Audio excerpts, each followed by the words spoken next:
is a presentation of Fox Sports. We are Fox Sports. We are Ohio. Cody Allen kept the Tribe alive with a gutsy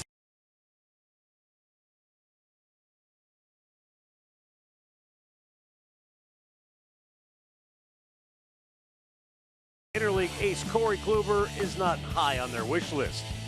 The Indians will try to turn the Phillies' 3-game win streak to black. Next on Sports Time Ohio.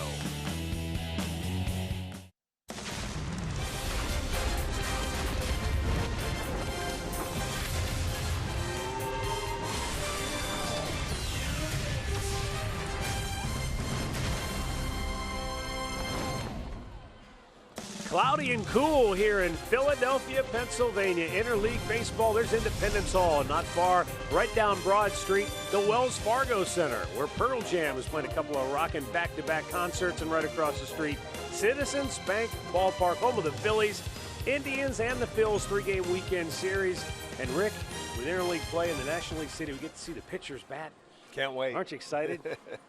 We are excited, though, to watch two of maybe the best young players in all of baseball. Francisco Lindor, we're getting more and more familiar with.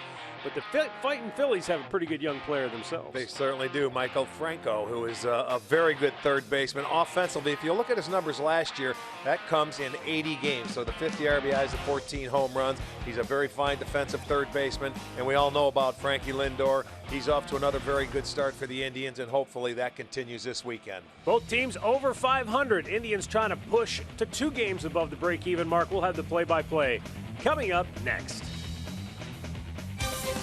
Cleveland Indians baseball is brought to you by WB Mason, the official office supplier of the Cleveland Indians. By McDonald's, I'm loving it. And by your local Toyota dealers, visit buyatoyota.com. Toyota, let's go places.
Field, and it is in the gap, and Kipnis smokes it to right field. And it's caught right up against the wall by Brantley. Napoli drives home Michael Brantley, and he struck him out. Back goes Naquin, makes makes the catch, and the Indians get out of town with a victory. Well, the Indians got into Philadelphia in the wee small hours of the morning, so yesterday's off day was spent catching up on some shut-eye. And now back to work tonight against the Philadelphia Phillies. Let's go down to Andre. I sort of joked that we're going to get to see pitchers hit tonight. But what is not a joke is that for an American League club like the Indians, you lose your DH. How do they cope? Well, they're going to cope. Terry Francona said today that this is maybe the first day where he wasn't happy with the commissioner's office. His main thing that he said was when he made the lineup, he wanted to find a way to put Carlos Santana in. But with a lefty on the mound, Mike Napoli's going to be at first base, and Santana's not getting the night off. At some point in time, he will get in the game for a pinch hitter or something else. There's something else they've been working on with Santana, though. It's a secret that's not a secret. He's been taking balls out in right field. Now, he took some more in BP today, and Terry says, I'm not going to start him with Kluber on the mound in right field. But at some point in time, whether it's this weekend or whether it's down the line, you may see Carlos Santana in right field so you can get that bat in there, because the frustration comes from the month of April has been a tough month for Carlos, and he's finally hitting the way they want him to hit. They don't want him out of the lineup at this point in time. Well, it'll be up to Tito to try to find a way to get Santana involved over the next 3 days here in Philadelphia. Let's look at the starting lineup for the Indians tonight, brought to you by Progressive. Rajay Davis will lead off, then it's Jason Kipnis, followed by Francisco Lindor. Michael Brantley will hit cleanup, and Mike Napoli, followed by Yan Gomes.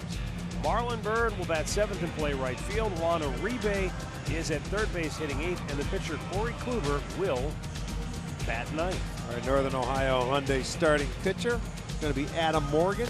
You look at his numbers from down in AAA, which is Lehigh Valley. He was 1-1, 3.57 ERA, 20 strikeouts in 17 2/3 innings. Not an overpowering guy. He sinks it. He'll throw a little breaking ball, try and get you to hit it on the ground. So we'll see the approach the Indians take to him is staying on the baseball, maybe take him the other way. All right, so Rajay Davis will step in and lead it off for the Indians.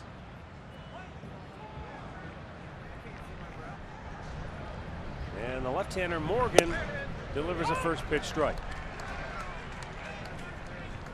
Morgan, a guy known to be a strike thrower. Just missed outside. Last year, he went 28 2/3 consecutive innings without issuing a walk. So that's more than 3 consecutive complete games worth of action without giving up a free pass. It was the longest streak by a Phillies rookie since those rules were officially put into place in 1958.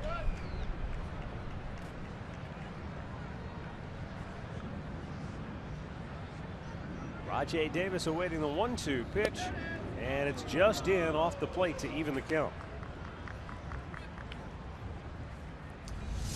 Well, he threw him a changeup the pitch before, and he throws that fastball in off the plate. See it on our Nissan pitch tracker, a little in off the plate. And Davis got a piece of that to stay alive. Our game time temperature tonight is officially 48 degrees. One of these days we'll get into the 50s or 60s. Upstairs in a full count. Yeah, it's not crazy windy, but there's enough of a breeze that it's going to make it feel even cooler than that for a lot of the folks here tonight. The payoff pitch, he got him to chase ball 4, yeah. And down on strikes is Davis, one away. Yeah, he had good patience all the way up until that pitch. Let's check the defense for the Phillies tonight. It looks like this. Lowe is in left, Herrera in center, Borges is out in right. Franco at third, Galvis is the shortstop, Hernandez at second, Howard is at first, Ruiz behind the plate. Chris Guccione is calling the balls and strikes. David Rackley at first, Larry Vanover, the crew chief, at second. Alfonso Marquez is down at third. And it will bring up Jason Kipnis. And Morgan's pitch in for a strike. Kipnis riding a 7-game hitting streak.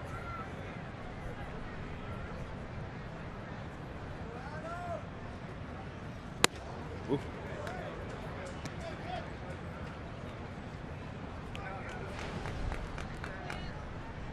Jason, a against the lefties, and he's seen his fair share of them. 7 out of 34 on the year. Boy, that was a good pitch. Straighten him up with a fastball, and then Came with a changeup. just pulled the string out. Watch him just turn it over a little bit. It was only 84. Now the 1-2. Low and away.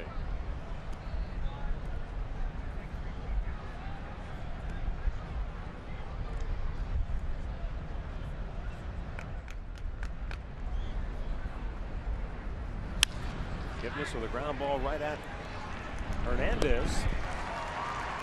And they are 2 down.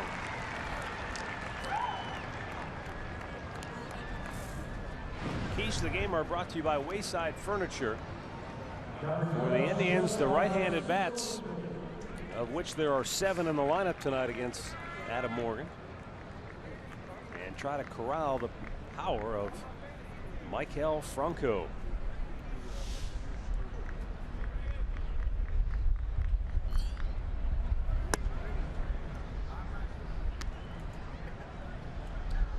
Two down for Francisco Lindor.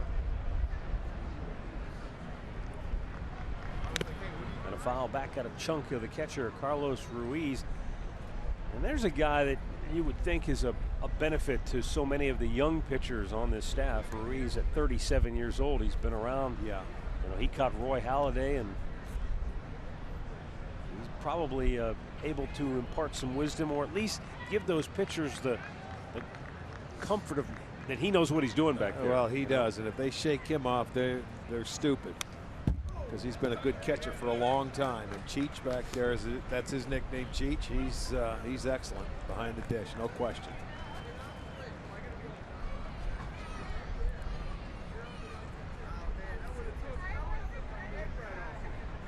Now the 1 and the 1-2. And Lindor shoots it into right field for a base hit. That's really nice hitting right there on the changeup. He stayed back, he kept the hands back, and just served it that way. Our great clip of the game from Wednesday in Minneapolis. Lindor plugged the gap the opposite way for a double. And how about that? It's almost a carbon copy of what we just saw. He picked up an RBI and moved the guy to third base on that ground ball to second. So I'll tell you, he's using the whole field. When you can stay back on the off-speed pitches and take them the other way, you're really staying back on the baseball. So Frankie gets a base knock with 2 outs. The only other left-handed bat in the lineup for the Indians tonight, Michael Brantley.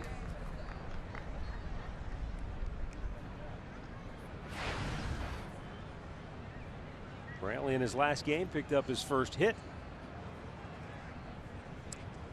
And in addition, his first RBI on the year.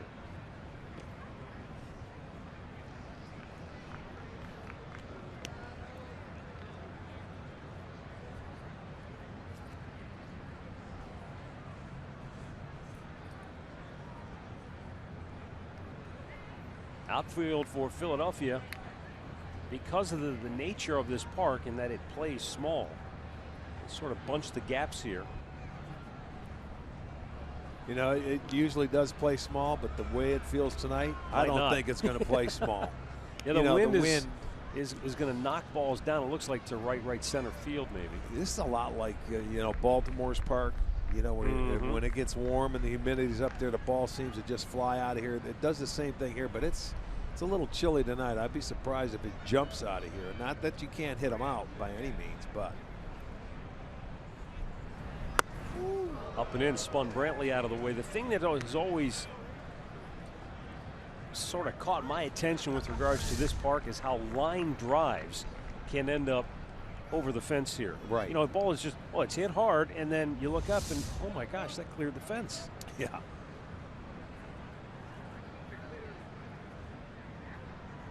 Adam Morgan retired the first 2, then Lindor with a single. And now he goes to an off-speed pitch and evens the count with Brantley.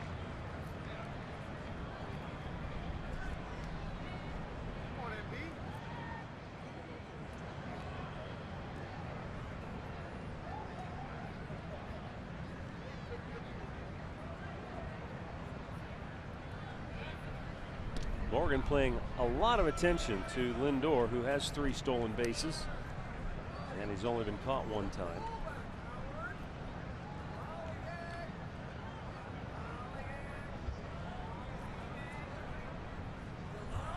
Well, he's getting a lot of looks at the move of Morgan going to first base, and I know it's coming from the bench, but he should have an idea now of what that move does.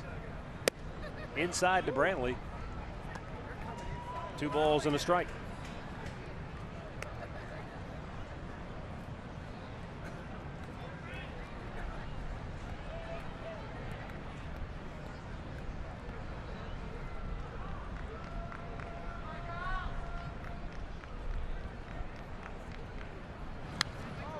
Brantley had a good rip, but it fouled right back to the screen. And again, the count evens at 2-2. Mike Sarbaugh down at third base.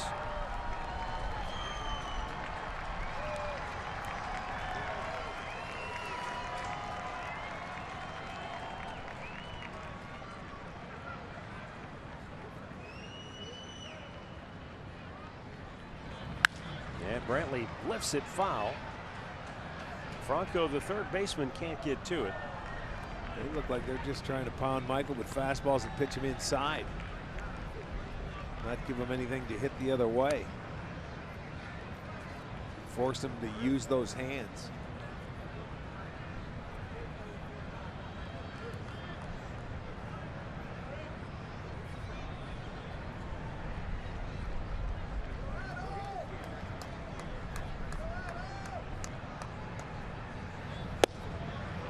And Brantley takes a look. It's outside at a full count. No surprise here.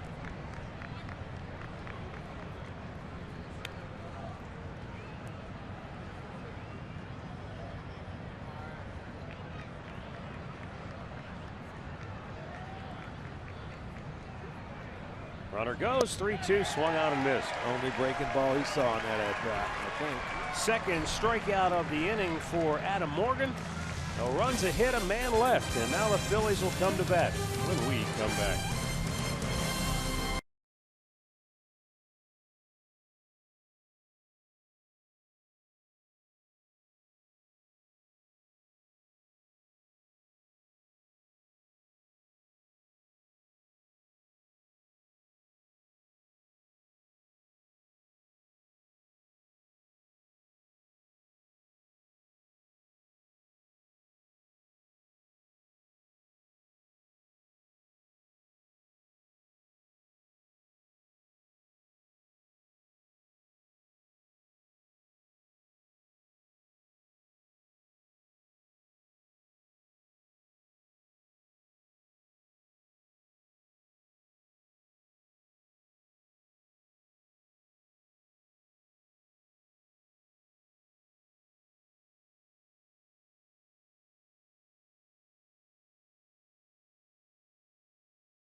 No score, bottom of the first. Here is the starting lineup for Pete Maccannon's Phillies tonight. Odubel Herrera will lead it off. Then it's Freddie Galvis. Maikel Franco will bat third. Ryan Howard, Carlos Ruiz, and Cesar Hernandez occupy the middle. And then David Lowe. The pitcher bats eighth for the Phillies, Adam Morgan, and right fielder Peter Borges will hit ninth. Corey Kluber's our Northern Ohio Honda starting pitcher. Kluber coming off his best start this year. It was a 2-hit, 8-inning performance against the Tigers. They finally scored him some runs, and he cruised to a victory. They won 10-1. Got his first win this year. Corey's been very good in interleague play.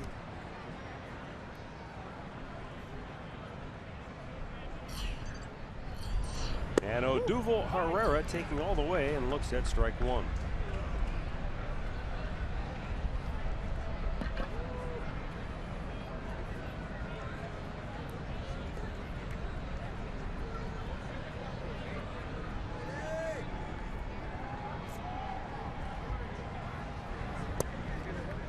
Down and in. Here's a guy that was, you know, a very aggressive hitter last year.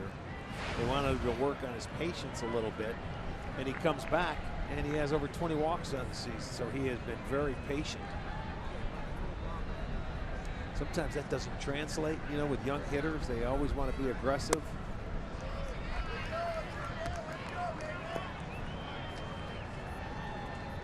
There you go, 9-game hitting streak.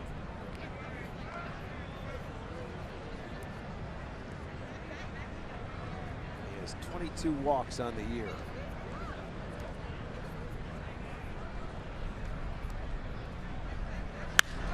High fly ball, left center field. Rajai Davis way over into the gap. Chases Brantley out of the way and makes the grab. Well, that's okay. That shows what the wind is doing right now. Yeah. And let's look at the Indians defense, brought to you by Jeep. It's Brantley in left, and he better stay in left. It'll be Davis in center, Bird over in right. Uribe at third, Lindor at short, Kipnis is at second, Napoli at first with Gomes catching.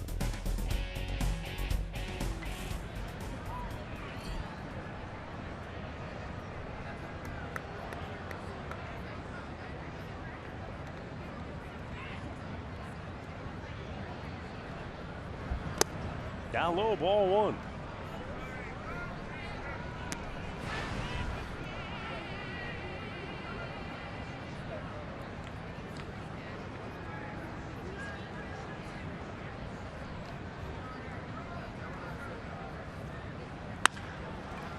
Ground ball weakly hit to second baseman Jason Kipnis, and there are two down in the first.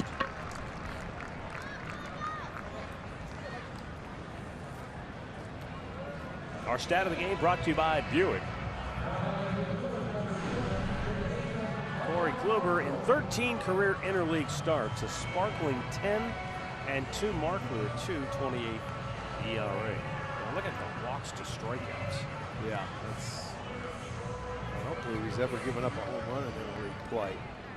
But Kluber, he last pitch here when we played the Phillies back in 2013, May 15th, won 10-4. 3 runs, 6 hits over 6 innings of work. Scored his only run in that ball game.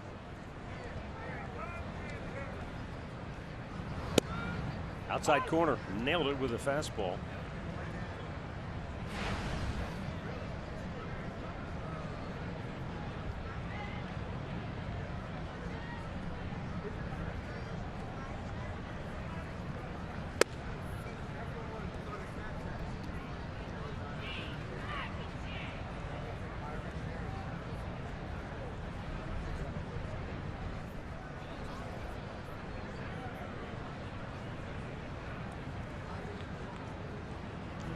The 2-1 is hit straight up in the air behind the plate. Yan Gomes gives it a look, but will not be able to get to it.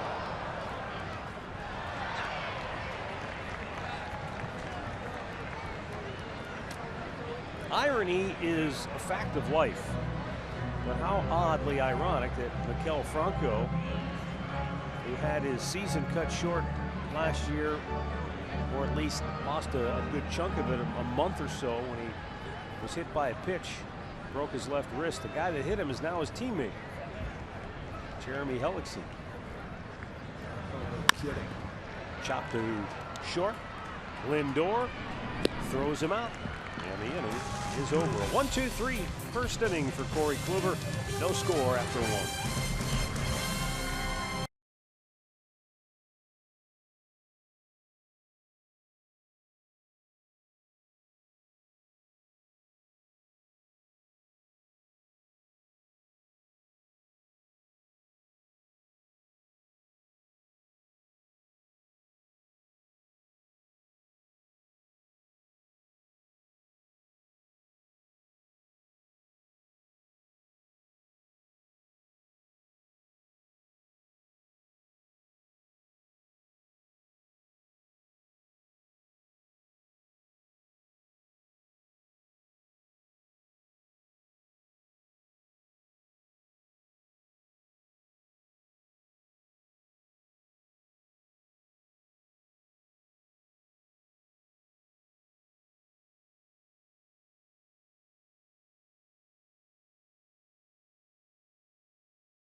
Bat app. You can stay connected all season with radio broadcast, video highlights, stats, news, and more. Download MLB.com at Bat, the #1 app for live baseball on your smartphone and tablet.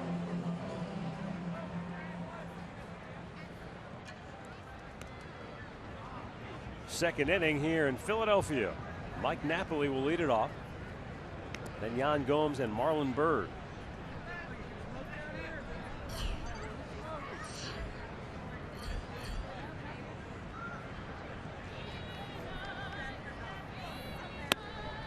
Swing and a miss.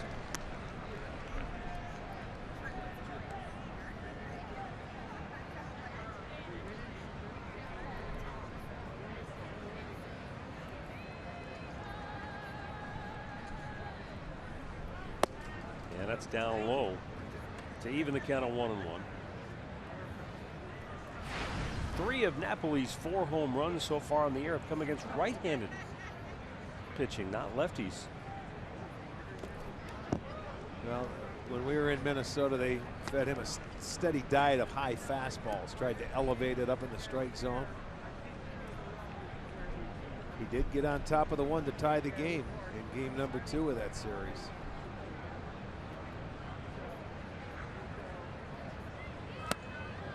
Waves at it 2-2. You can see the change up, how he tries to keep you off balance.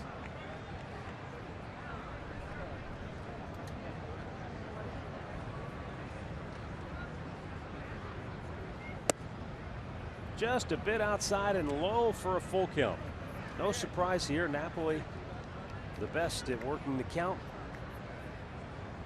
Always sees a ton of pitches.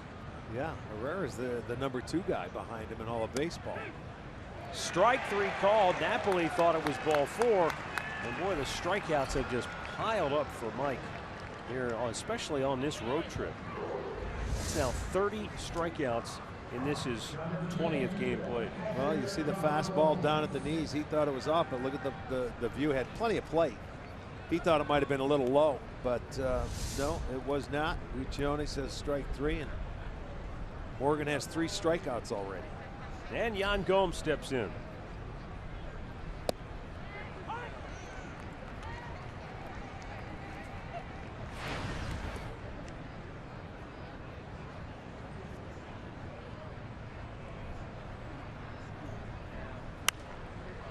Popped him up out of play to the right.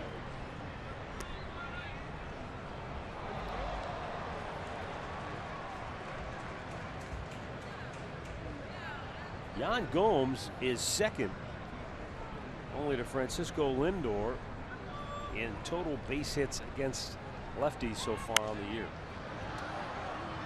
Now Lindor has 14. And Gomes is second on the club with 8.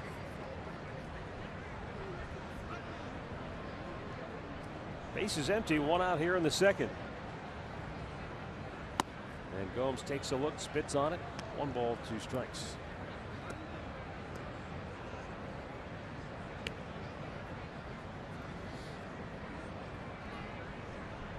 A damp, chilly evening here in Philadelphia. And the 1-2 to Gomes. Is popped up on the infield. Ryan Howard, the big first baseman, stays with it. 2 down. The injury report brought to you by the attorneys at Elk & Elk, and Philadelphia certainly had their share of the injury bug this year. Charlie Morton, that's a tough one though. He's done for the year after he tore his hamstring recently. That was a terrible look. You're watching him run down the line and that happened. I could see how he tore it. He hyperextended that knee. It was not a pretty thing at all. Here's Marlon Byrd with 2 down on the bases empty. Swing and a miss. So that's where Morgan is topped out at 91. And that changeup he could throw would be anywhere from 79 to 81. He moves it in and out, up and down, and we see a little slider to go with it. It's just a matter of cutting that plate in half and staying on the baseball.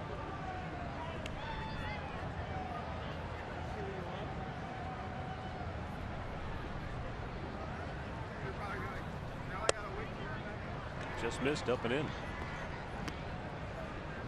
See, that's a pitch where if he's hitting that pitch right there, the inside part to the right-handers, he'd be much tougher because then they'd have to protect both sides of the plate. Hasn't really thrown it for a strike yet. Hard hit ball by the third baseman Franco and down all the way into the left field corner.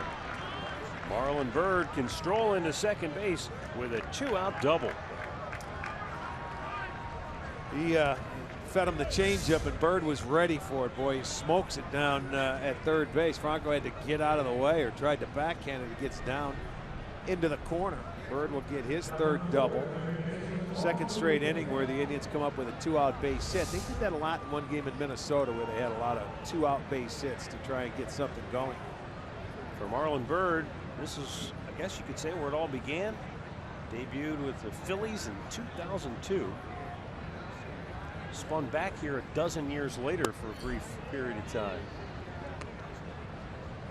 Spent just one season in 2014 here between stops in Pittsburgh and Cincinnati. See, this is where it changes now if you're Uribe, because look who's on deck. Kluber. He's hitting eighth, and we know he's not a patient hitter, but I know he's smart enough and been around long enough to understand who's behind him. Well, and he's played enough in the National League. And now they're just going to put him on. Right, that's what I'm saying. He knows the situation, so you take that into consideration, and here you go. First time you get an intentional walk so they can face Kluber. I do remember back in 13, he had a line drive in the left center field that an outfielder made a very good catch on. That was Bob McClure, the pitching coach, Pete McCann, the manager.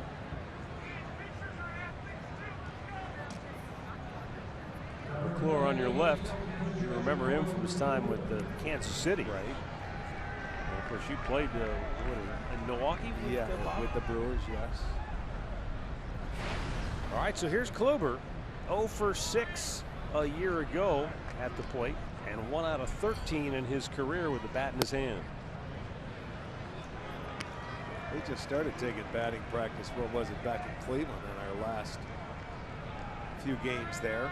Pitchers had an opportunity to hit. This is what I don't like about interleague play in the National League, where the pitchers have to hit.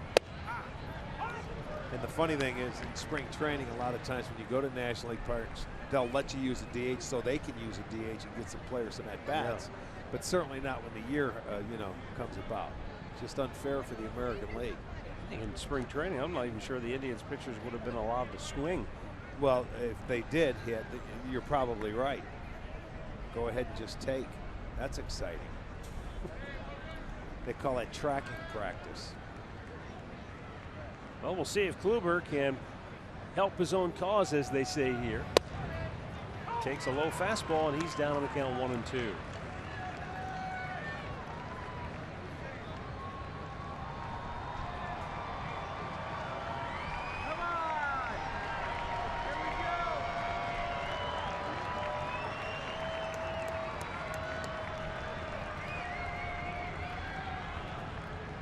The 1-2 pitch. Check, did he go? He did, and the inning is over. 4 strikeouts for Adam Morgan through 2 innings of play. No score in Philadelphia.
inning. And it's time for the Hear Right sounds of the game. Here's Corey Kluber on pitching in a National League park. I mean, hitting in general is just because someone not used to it. It's kind of tiring. So, you know, the innings that you hit and then you go back out there, you notice that you're a little more tired when you go back out there. But, you know, I mean, I guess it's no different than when you get late in the game and you start getting tired. You just got to focus more on, you know, really making sure you stay in your delivery.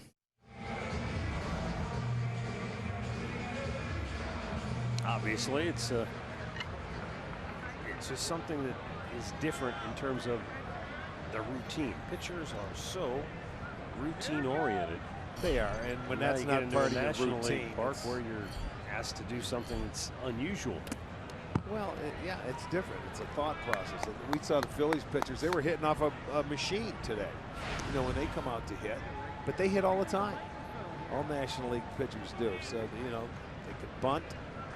And that's the one thing you should be able to do if you're a pitcher and you're going to get at bats, because it can help you stay in the game a little longer if you're a starting pitcher, is learn how to bunt.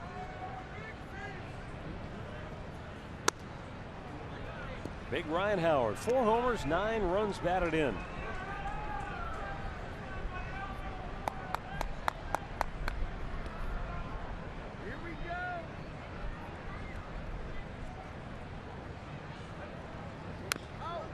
Pulls that foul. On the last year of a contract that he signed a while back.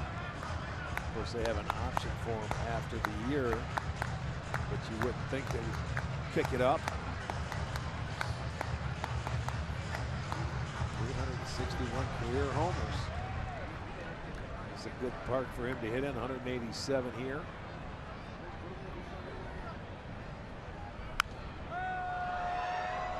You know, the power and the production has continued to be pretty good. He had 23 homers in each of the last 2 seasons. 95 RBIs 2 years ago, just 77 last year. But boy, the batting average, 223 2 years ago, 229 a year ago. When you start losing some of that bat speed when you become his age, and there he just muscled that one off for a base hit. Phillies have their first base runner. You watch how he pulls the hands in on this pitch, and he just muscles this ball. It's a good comeback fastball inside, but you know, his body really didn't move, and it was all hands. So that's what you have to do. He did. He got a base hit. Phillies' first hit tonight. And here is the veteran catcher, Carlos Ruiz.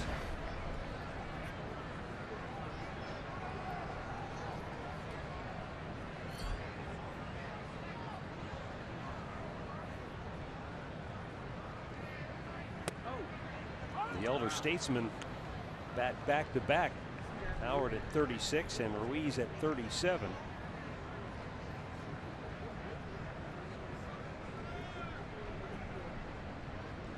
That can't be easy on your body when you're behind the plate every day at 37 years old. I think so. You know, it takes its toll.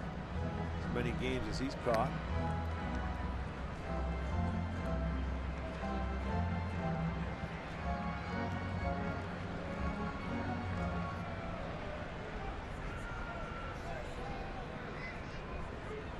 Ruiz still swinging a very productive bat. You see the average at 294.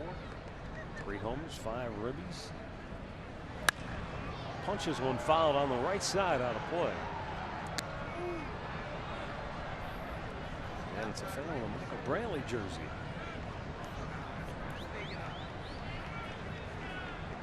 The camera wrapped around his neck. Well, he got the baseball. Yes, he did.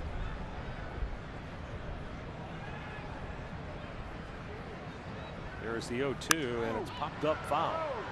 Is this playable? Napoli gives a look and can't get to it. They've got a cameraman down in the first base dugout.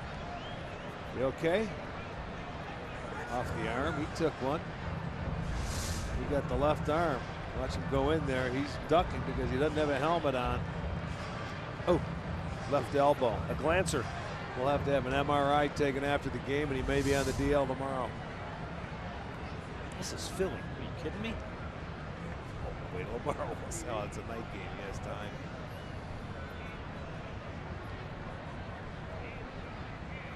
2-strike pitch. And a foul right back.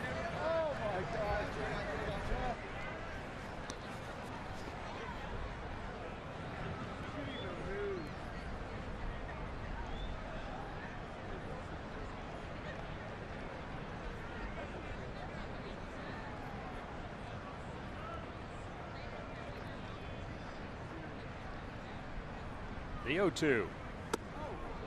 He's able to lay off a high pitch, and 1 ball, 2 strikes the count. Well, he threw him a cutter before that and a slider on the last pitch, so he figured, let me see if he'll chase the high fastball 0-2 to take him off those breaking balls going down and away.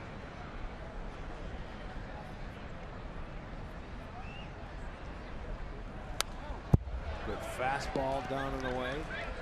This guy's got a nice at-bat going, falling off some tough pitches. You know, it's not an easy thing to do when you don't have a track record against a guy. You know, Kluber's got great stuff. He can throw 3 pitches, quality pitches for strikes. And he's fouling them all off. He doesn't really throw changeups to right-handed hitters. He saves that for the lefties.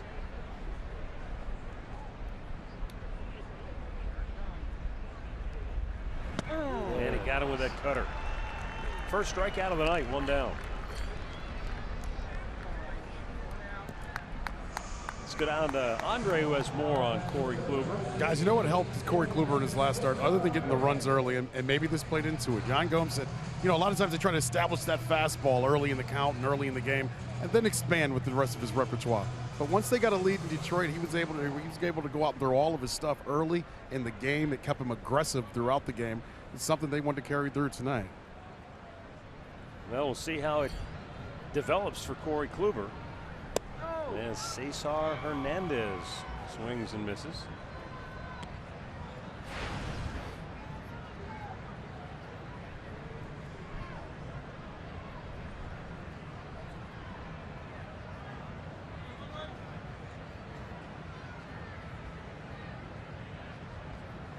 Hernandez will be 26 next month.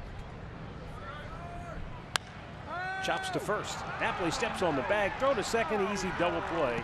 Ends the inning. No runs, a hit. Nobody left. We've played 2 in Philly. No score.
Want to stay tuned later in the game for Miller Time, brought to you by Miller Lite. Out here in the elements might be almost too frosty for a Miller Lite. But if you're in your easy chair, it's the perfect time. With the heat on. Yeah. Friday night in Philadelphia. Rajai Davis leads off the 3rd inning. Rajay has a 9-game hitting streak, and it's not been just a hit here and there. He's got 14 hits piled up during his little streak. Well, he had a really good at-bat going in the first at-bat, laid off some tough pitches, fouled off a couple pitches, but he ended up chasing the 3-2 pitch out of the zone.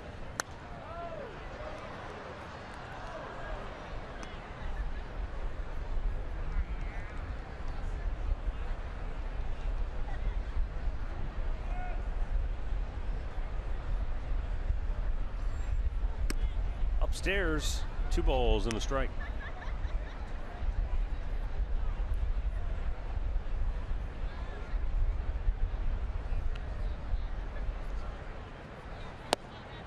And he swings right through it. 2-2.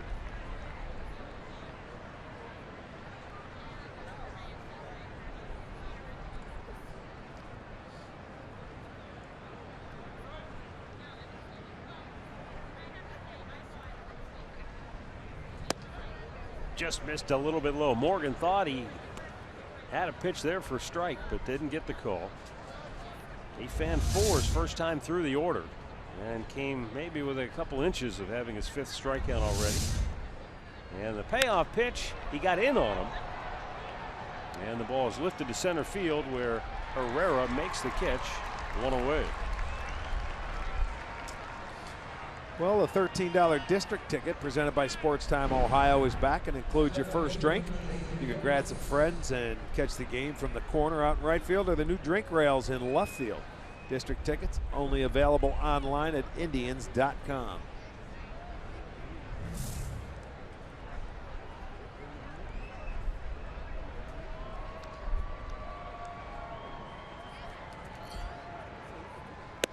Jason Kipnis leading, or looking, I should say, at a pitch over the outside corner for a strike.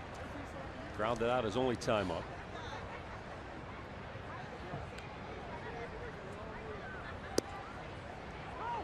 This Philly pitching staff now is not allowed to run in their last 24 innings. They're coming off 2 consecutive shutouts in Washington, where they swept the Nationals before heading home last night.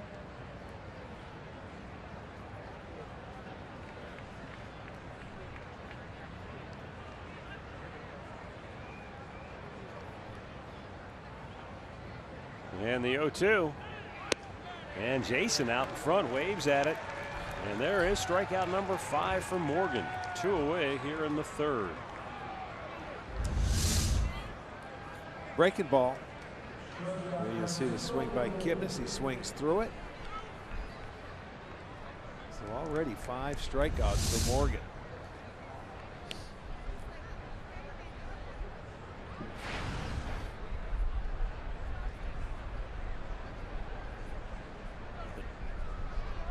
And the pitch to Lindor is down low, ball 1. Lindor had a 2-out single through the right side of the infield in the first.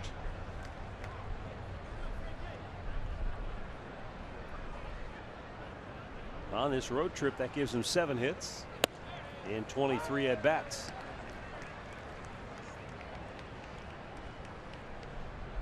Road trip started with a 3-game sweep of the Tigers in Detroit. Then they lost the first 2 in Minnesota before winning the series finale. And after yesterday's off day, they opened 3 here in Philadelphia tonight.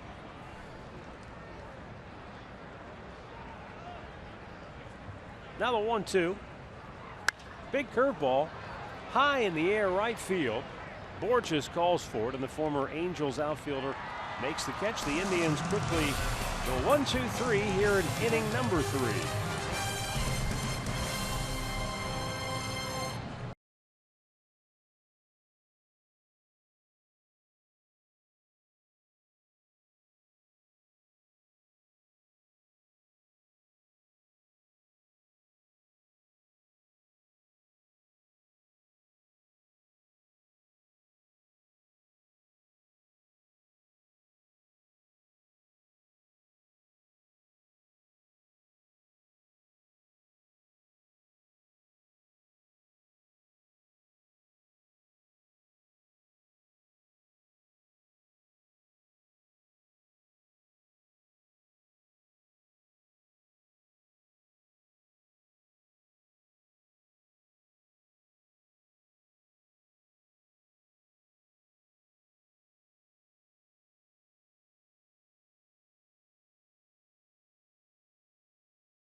Jim Murphy's extended family here in Philadelphia celebrating Irish Heritage Night.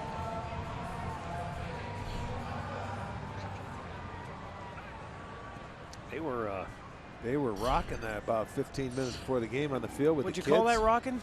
Yeah. Okay. For Irish music, Irish yeah. music is not exactly rocking.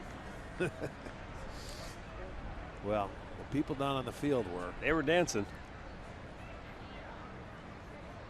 David Lowe swings at the first pitch, and Davis once again covering a lot of ground, runs it down.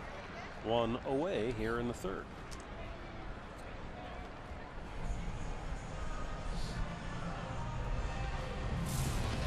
So before the ballgame today, Ross Detweiler was designated for assignment, and the Indians activated Tommy Hunter from the DL. And he was throwing the ball very well and figures to help the Tribe at the back end of the bullpen. He's a former closer. Detweiler being designated for assignment means the Indians have some time to potentially trade him or then expose him to the waiver wire. If he clears, then they could option him. It's 10 days, I believe, isn't it? Something like that. Yeah. Adam Morgan, the pitcher, batting in the number 8 spot in the order.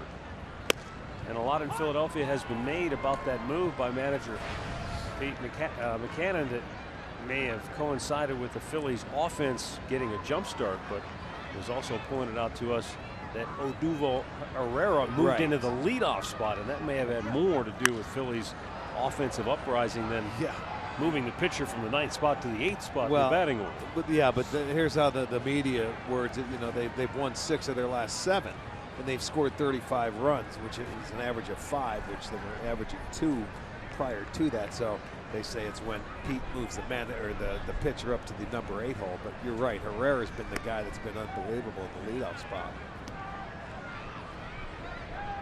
It also gives him good speed back to back, because Borges, we know from his days in Anaheim, can fly.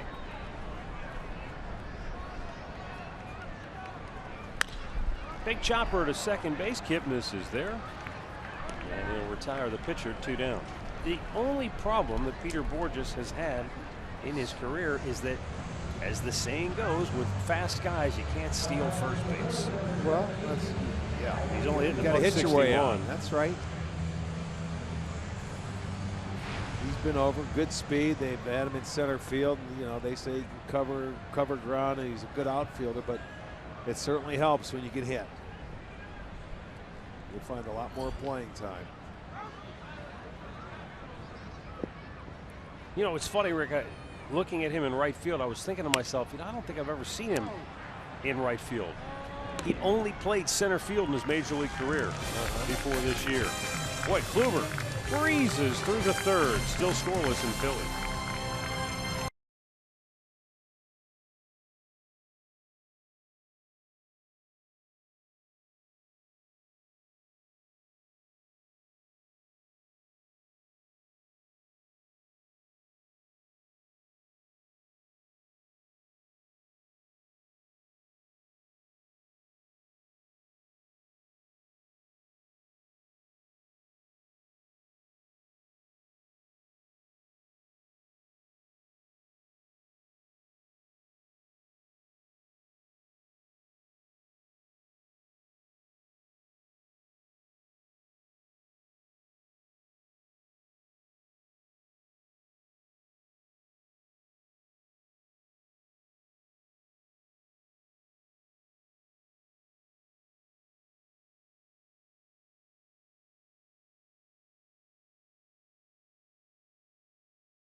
Next week, the Indians are going to return home after an off day on Monday. They will face the Detroit Tigers, who are coming to town Tuesday, Wednesday, Thursday. As you remember, we started this road trip sweeping the Tigers. So they'll come in and come on out, and the Indians are going to try to do the same thing again. You can go to Indians.com and get your tickets. The Indians have played very well this year, 7-4 on the road. They are 4-2 on this current trip with 3 remaining. Shall I say 2.5? Michael Brantley takes a strike. Well, nobody scored yet, so this game's okay. So then we got 3 left. Still wide open. We'll call it a 6-inning game. It's a little league game from here on out the rest of the way. Yeah, well, that's what they try to play them now. 6 innings. Get to the bullpens. But both starters have been locked in. Just 3 hits in the whole game. The Indians with 2. Phillies with 1.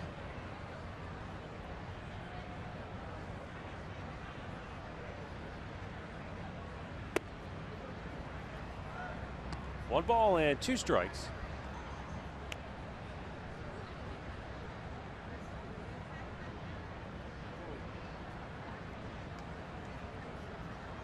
Brantley looked like had something in his eye. Yeah.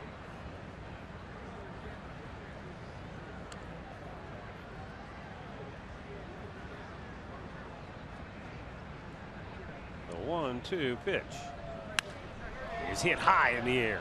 Deep right center field. Borges back, and that ball just died. Look at that. There's nothing. I mean, just died. I know. It looked like it jumped off the bat as soon as he hit it, but it didn't even get to the warning track.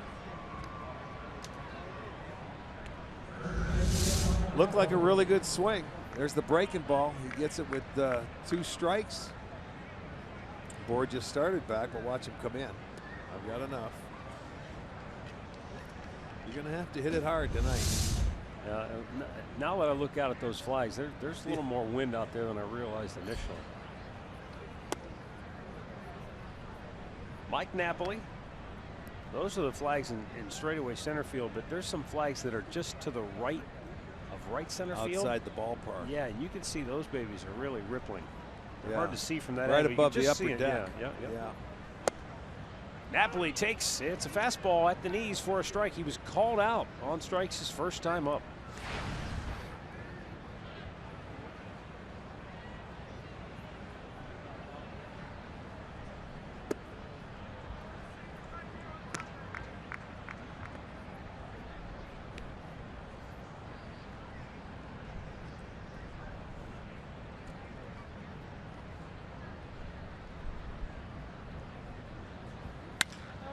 The end of the bat, but hit well deep center and back to make the catch. Did he? Yes, I believe he did.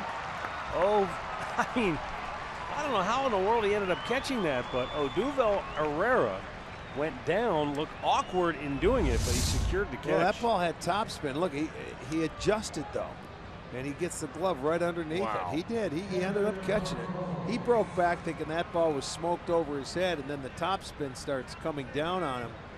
But he made an adjustment. Doesn't matter how ugly you look, as long as you catch the ball, and he did. You know, sometimes, and that ball might have had a little knuckle to it, right? I mean, there's a couple times when a guy hits a ball right on the nose, it can act like a knuckleball and bounce out to you. Which is, it doesn't happen often, but it certainly looked like it did that time. Boy, he hit that ball hard.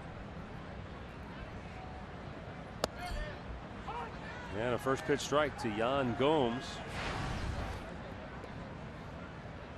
Gomes popped up on the infield his only time up.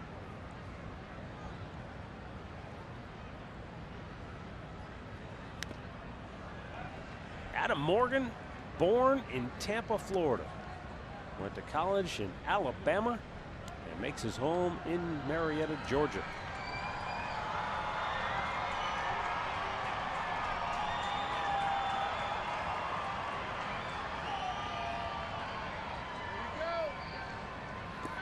Gomes swings and misses and strikes out to end the inning. 6 Ks from Morgan. He has set down 7 straight Indians hitters, and we are scoreless middle of the 4th.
here's the cricket, something to smile about. Odubel Herrera.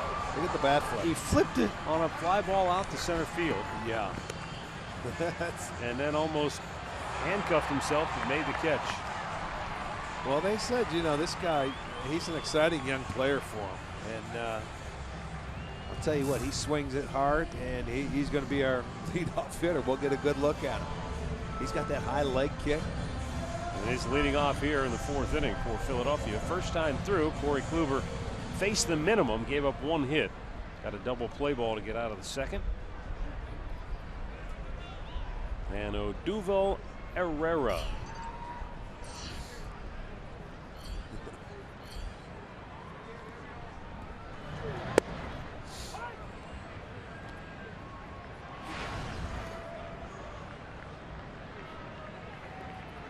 You don't see many center fielders with number 37.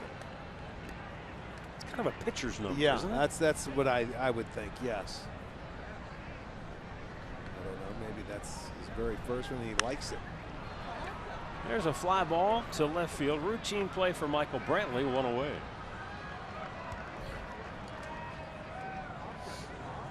And up comes Freddie Galvis. Last year, Galvis led the Phillies in hits. Also played 151 games, which led the ball club.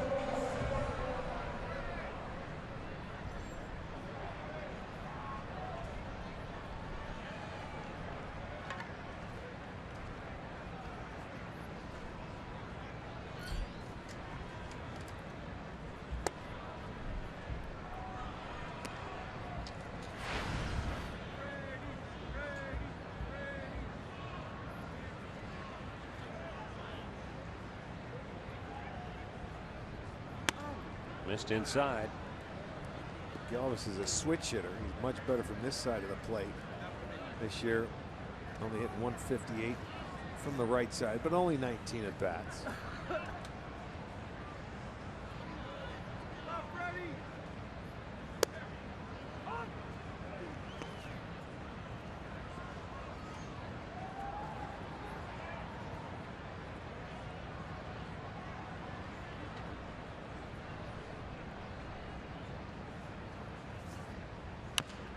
Slowly tapped up the first base side. Kluber can't get it, but he recovers nicely to go to the bag as Napoli scooped it, flipped it, and there are 2 down. Hey, Indians fans, if you can't watch the games on TV, well, now you can stream them on your mobile device. Just go to the App Store, download the free Fox Sports Go app, log in, stream the Indians wherever you may go.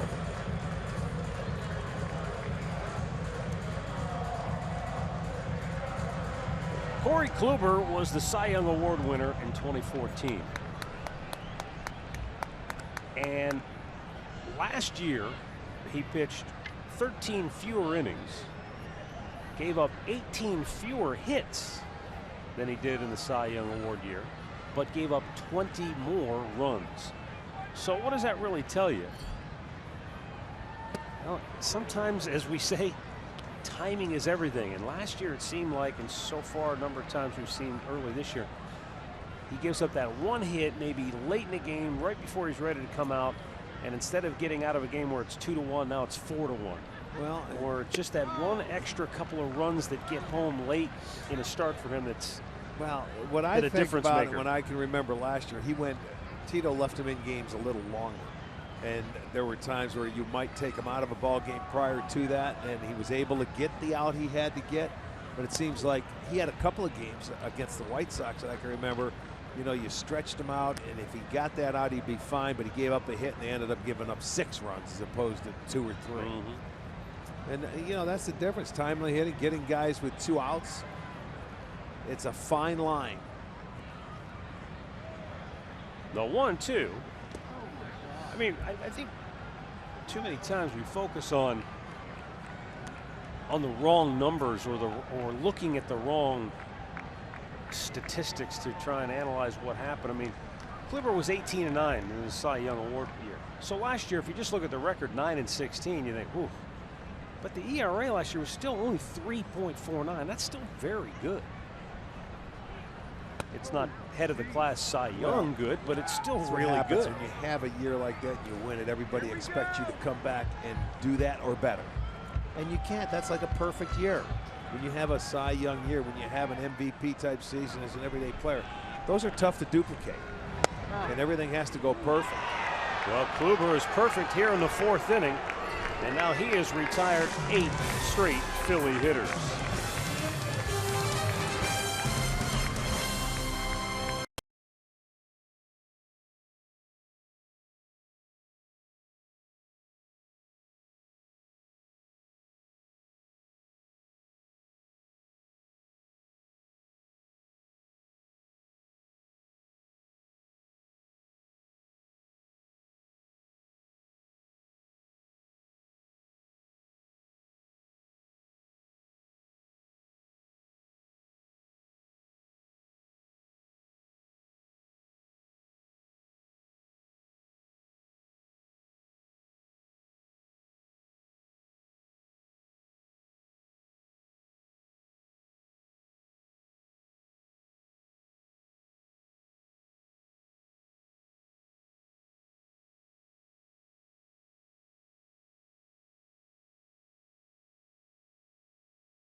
Brought to you by Levin Furniture. For the best deals on furniture and mattresses, shop Levin's. By your Northern Ohio Honda dealers. By the Cleveland Clinic. Access anytime, anywhere. And by T-Mobile. Get major league coverage. T-Mobile has doubled its 4G LTE in the last year.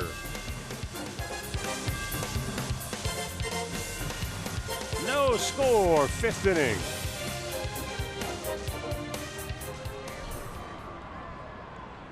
And for the Indians, bottom 3rd of the order, Marlon Byrd due up here. He doubled. Inside the bag at 3rd, his first time up, and this time the Phillies play a little bit over more with the shift on. They've got 3 on the left side. Well, he pulled that changeup over there. He tried to run the fastball and the heater in on him, which he got in early in the count. Byrd got him on the changeup. And here comes that heater in. Right at the second baseman with the shift on. Hernandez throws him out. Let's take a look at some Adam Morgan's work tonight. He has struck out 6 in all. Well, I'll tell you, he has had the swing and miss pitch working. First time through the lineup, he had 4 strikeouts, and then the second time he's got 2. Gets a breaking ball there to Kipnis, and then Gomes swings and misses a low breaking ball. He walked 1, and that was intentional. That was Uribe last in the 2nd inning when he had to face Kluber. He had 2 outs and a man on second, so he just put him on. Juan Uribe with that intentional walk, his first time up, stands in with the bases empty.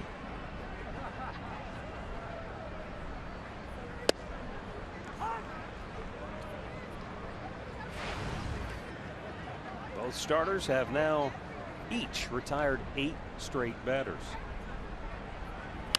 Uribe sends one high in the air to left field. Back goes low and makes the catch in the middle of the warning track for out number 2.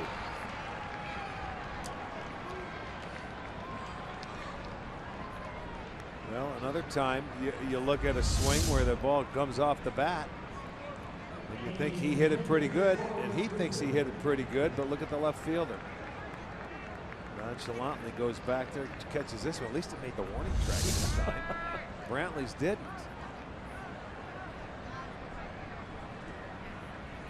Corey Kluber getting his second chance to bat tonight, takes a strike. Be interesting to see if Andres down there can hear anything. I don't know if you're close enough to that dugout to see if these guys think they hit a couple. It's not carrying tonight in this ballpark. Well, Uribe thought he hit his. I know. Did he? Yeah, Brantley as well. They were talking coming into Kluber about the same thing, about how the ball's not going anywhere. Okay. Because the outfielders have talked about it. I've just listened to them.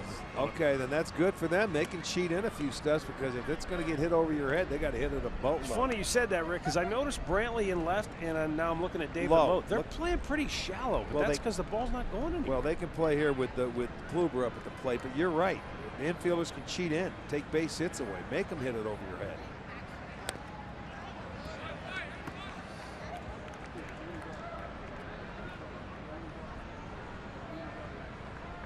Playing like a real ballpark tonight. 1 ball, 2 strike count. And Kluber smokes one down the left field line. He's got a base hit, and he's going to try for 2, and he's going to go in there sliding with a double. He hustled. He was thinking 2 out of the box, and David Lowe should have had it. He could have picked that ball up, and I think he would have been out at second base, but Kluber didn't stop. So it was well done, man. He hit a bullet. There you go. Get the line drive stroke working, 280. Kept it inside the line. It kicks out. Now that should be a single. Watch Lowe get to it. And he sees he's going, but he took his eye off it. Yep. Never picked it up. He peeked and see where Kluber was. And then Kluber was running to second base. He hustled. Good for him. You think a pitcher, you're not going to hustle? Kick it in gear. That a boy, 2 outs. Well, now a chance to drive in a run here for Rajai Davis, who's 0 for 2 on the night. And a big swing and a miss. Kluber will be credited with a double, I believe. I didn't see an error on the board. Second career hit. Beautiful. Good hustle. This could be, could be a very big play if Davis could get a base hit and he could score. Well, Rajai, even though you think you're a leadoff man, you don't get a ton of opportunities to bat with runners in scoring position. But at 4 out of 11, that equates to a 364 average. So he's been getting the job done.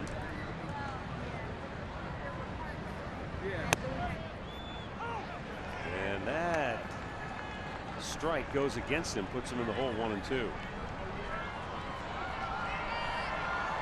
Only the 3rd hit of the game for Cleveland.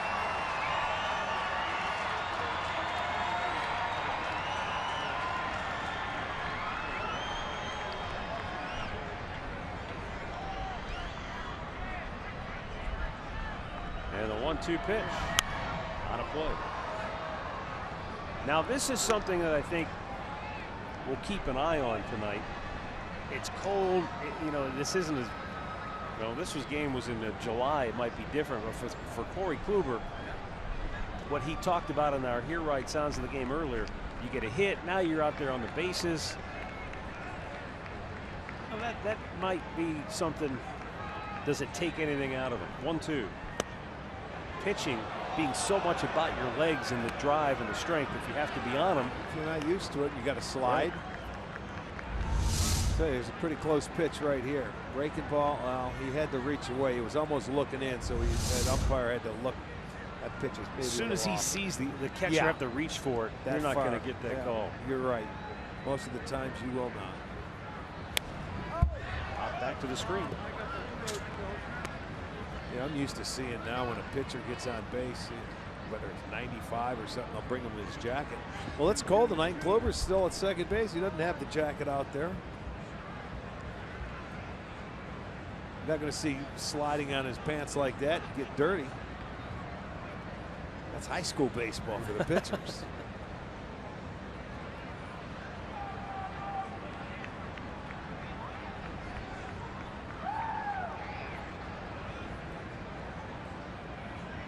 Well, Kluber's in scoring position with a 2-ball, 2-strike count.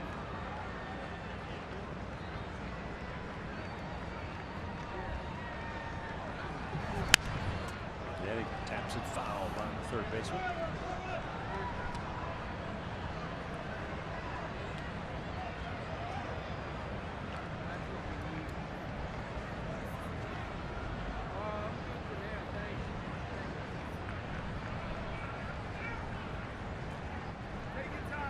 Court Barry Tripp tells us that's the first extra base hit by an Indians pitcher since CeCe homered against the Dodgers back in 08.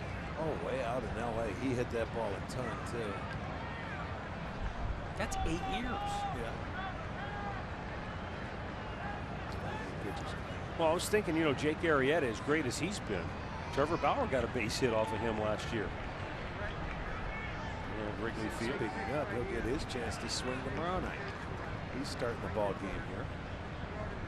Now the 2-2. There Smashed you into go. center field. Come Davis drives home Corey Kluber. And the Indians will play from in front tonight as they lead it 1-0. All right, how's that double look now from the hustle of Kluber? With 2 outs. He didn't just nonchalantly run down to first base. He got himself in scoring position, get a big base hit here by Davis. And the Indians jump up top. That's great. Good baseball right there. Nice hitting by Davis. And the Indians will take a 1-0 lead. That Corey Kluber, who has been a victim of poor run support, helps his own cause with a big 2-out double, and then comes home on the RBI hit by Rajay Davis, who has extended his hitting streak now to 10 games. It's a 10-gamer. He's in double digits.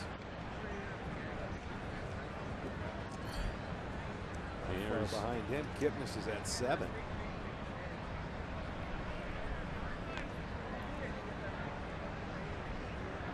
Jason grounded out in the first inning and then struck out in the third. We go back to the American League action. Tito might let Kluber hit for himself.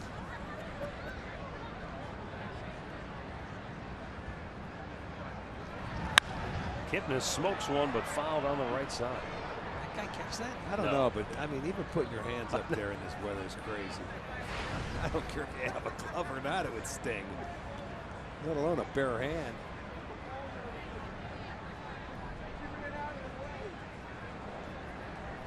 They're tough here, huh? Well, he had that bare paw out there, but might have had a little too much cheese whiz on the end of those fingers to pull it in.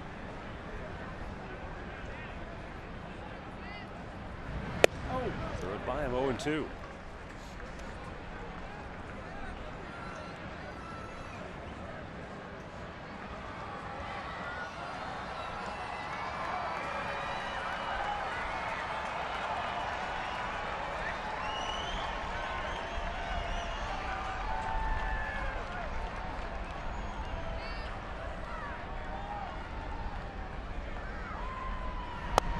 Just a bit outside. Tried to get him to go out and chase, but Kipnis not. Well, it was also a good call if Davis on first base on an 0-2 count wanted to try to steal. It was almost like a pitch out for Ruiz behind the plate, or a good pitch for him to come out and throw on if Davis chose to run on that pitch. Now Jason launches one to deep right field. Back is Borges. He's on the track at the wall. He's out of room. It's out of here. Jason Kipnis with a 2-out, 2-run homer makes it 3-0 Cleveland. Finally, the Indians get one out of here. They've flirted with a couple of long fly balls tonight, but this time Jason, he smoked it. He popped it pretty good. Oh boy, I'll say. I kept looking for that thing to die a little bit, but he catches the breaking ball and it's down in the zone, and he hit it a ton. He stayed back. Look at that nice short swing. I know it, and that's on the breaking ball. Keeping your hands back. Gets into the seats for Kipnis, his 3rd home run, and it's a 3-run inning, all coming with 2 outs.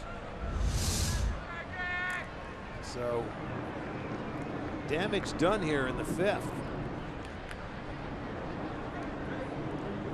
All started by Corey Kluber. Well, I made the little smart alecky remark when we came on the air about, aren't you excited to see the pitchers tonight? And what got happens? it started. It's Kluber, who gets it started with that double. And that ball was smoked. That wasn't any broken bat bleeder. No, he hit that ball hard. Look at this Speaking bat. of broken bat, that split right in half. It that sure bat did. completely. He's got one long piece in one hand and one long piece in the other hand. Got to have termites in that bat. Watch right off the end, and look at it. It came straight down too, right into his hand. send that up here, we'll start on fire. It'd be nice to make a little fire tonight, That's wouldn't what it? I'm talking about. Send that couple pieces of wood up here.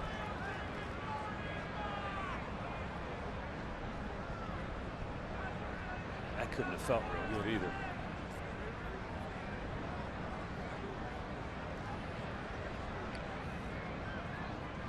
Rick, I can't believe Morgan's already thrown 93 pitches. Well, he's been in deep counts, a lot of deep counts. Oh. You know, he hasn't been getting early outs on 3 pitches or less. He had full counts. I think Davis had 2 full counts. Yeah, He you're was right. 2-2. So there's been quite a few deep counts by Indians hitters, although he's missed a couple of times on close pitches that were called balls.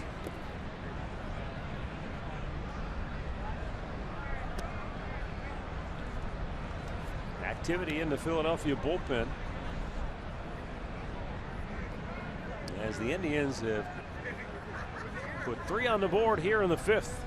Corey Kluber staying loose in the dugout.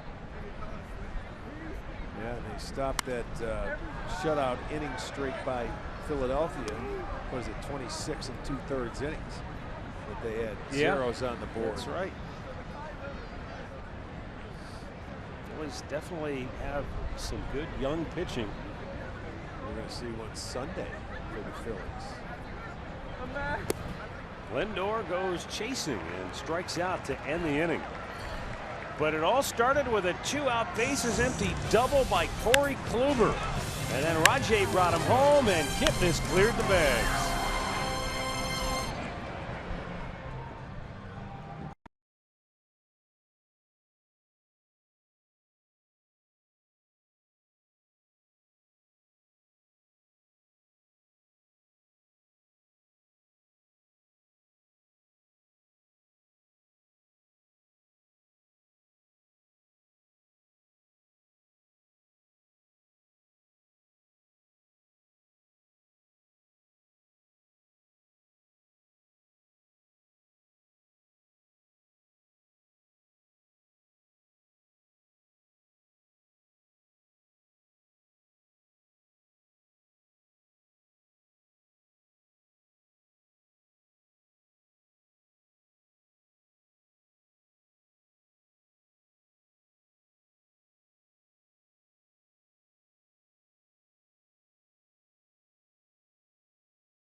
All right, thanks, Al. Corey Kluber with a 3-0 lead goes to work against Ryan Howard. And he smokes one. Deep left center in the gap. And one hops the wall in that triangle. And Howard will stroll into second base with a leadoff double. Well, that's his swing right there, gap to gap. When he was having his great years, he can take you to left center field. And he stayed on this ball nicely. He stayed back and just drives it exactly where it was pitched. Short hops the wall. Davis gets it, not before Howard comes out and gets his first double of 2016.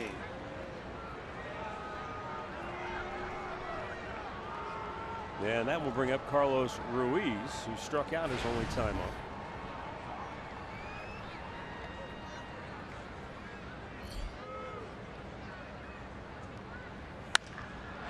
drives one to right field.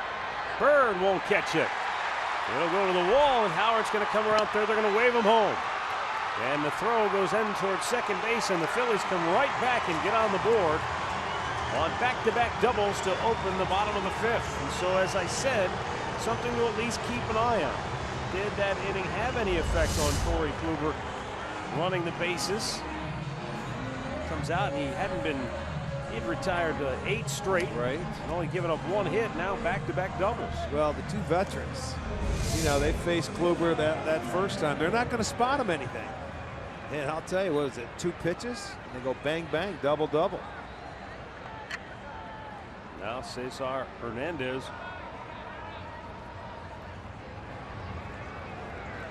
Uribe in on the grass at third. He's looking for a bunt. Well, that's the type of team that Philly is. They have to manufacture runs. They're not a big come-from-behind team where they go out and they're going to hit a 3-run homer or this or that. They're going to have to manufacture a lot of times throughout the course of the year to get on the scoreboard. But you're getting down there to that part of the lineup where they'll have a pinch hitter coming in anyway. The pitcher hits. Well, speaking of that scoreboard, first place Chicago White Sox trail Baltimore 3-1 in the 6th. Jonathan Scope is driven in a pair for the O's. And Detroit, RBI singles from J.D. Martinez and Victor Martinez. They lead Minnesota 3-0 early in the Twin Cities. 2-0 pitch. Off the outside corner.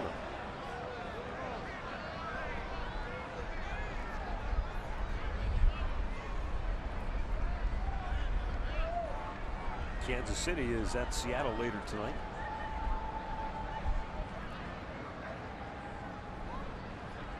The 2-1. Pulled to first. Off the glove and wrist of Napoli. And everybody's safe. And that caught Napoli somewhere pretty flush because that thing bounced. He was wincing. That bounced hard. Never got him on the forearm or on the wrist. Let's take a look. That bounced hard. Is that the wrist? Yeah, I think it was. Boy, that deflected and it bounced a long way. They're going to give Napoli an error, so it's first and third now, and the inning continues.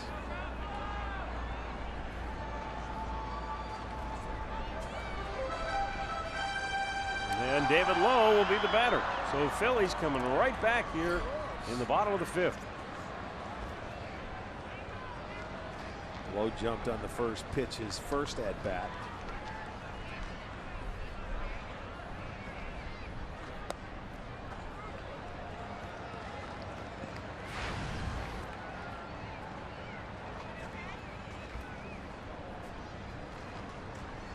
Were those shutdown innings? Well, it didn't take long. The two veterans came out and went bang, bang. They went opposite field, jumped on the first fastball they saw.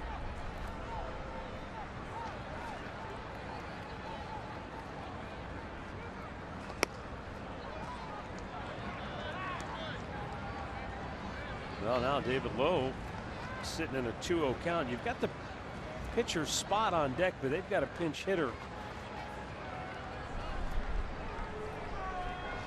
getting ready to come up and hit, and that's going to be Darren Ruff. Yeah, they'll have a pinch hitter. You're right. That's the National League. It's easy. You're down in about the 5th, and he's around the 100 pitch mark. Yeah. The pinch hit.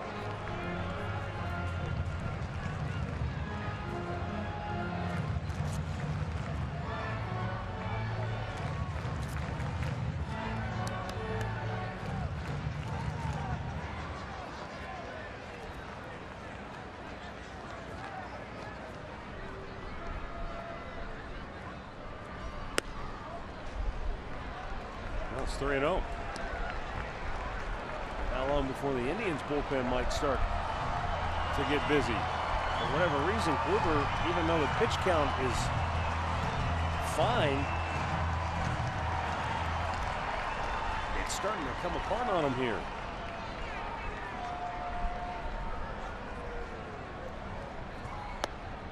And there's a strike. 3-1 to count.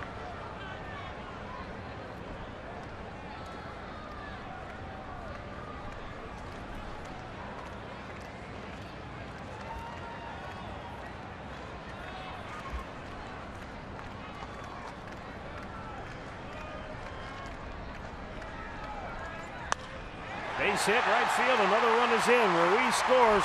Hernandez on his way to third. Bird's throw cut off. And the Phillies just changed places. It's a one-run game, and the tying run is 90 feet away. Well, that's what happens when you get the hitter gets the count in his favor. Lowe got a pitch to his liking, which was low, and he smokes it into right field. So as you say, they just changed spots. They first and third. And look at that ball. He picked it up right off the ground. And boy, oh boy, did Hernandez have to get down at first base. He was lucky. But he's able to get to third base. Bird throws the ball in, so they come right back. They close it to a 3-2 game, still first and third. And you're going to get their starter out of the game because we're going to have a pinch hitter. Boy, this has happened quickly. Well, Darren Ruff.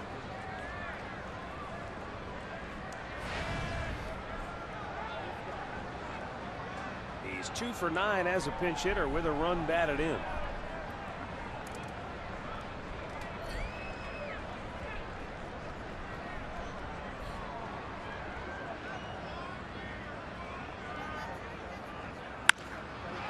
the middle.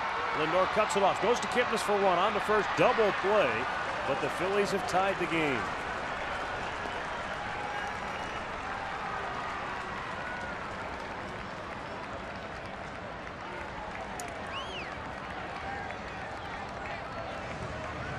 So Philadelphia comes right back in the first three, all reach and all score to knot it up.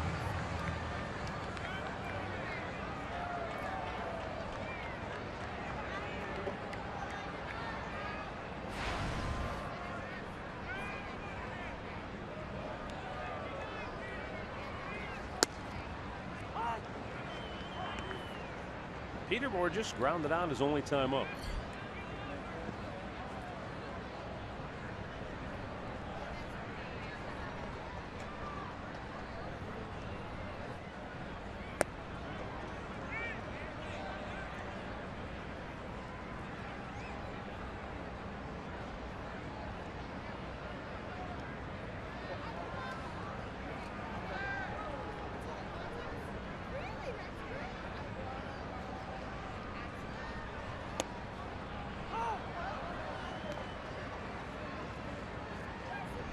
One ball and 2 strikes. The count on Borges.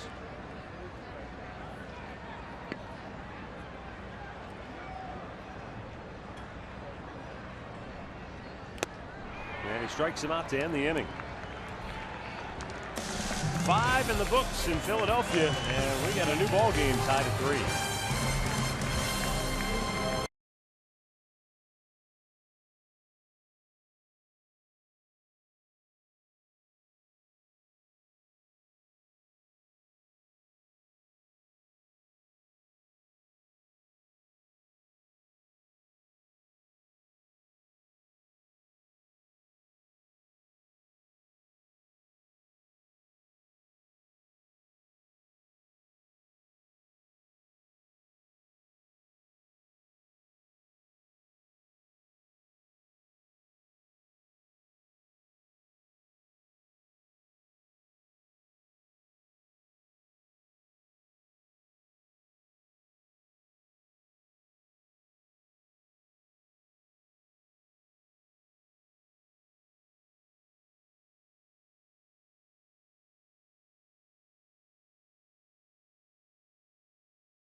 Time now for the Cleveland Clinic call to the bullpen.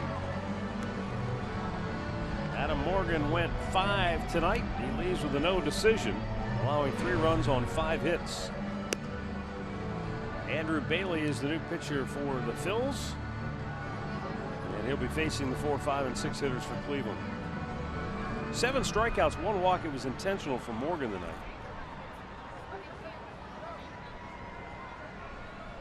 Bailey coming on. In his career, 9 games against the Indians. He's pitched 10 in the 3rd innings. And he has 7 saves. But here's the situation. Tie ball game, pitch in the 6th.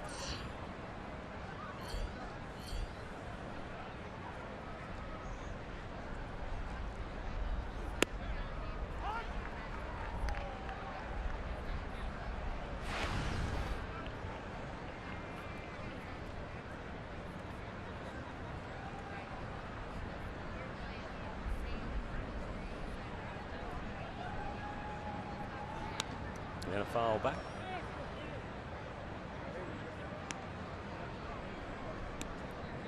I guess you could say this is home for Bailey.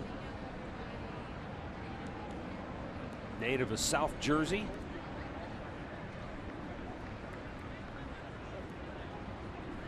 Went to college at Wagner in New York.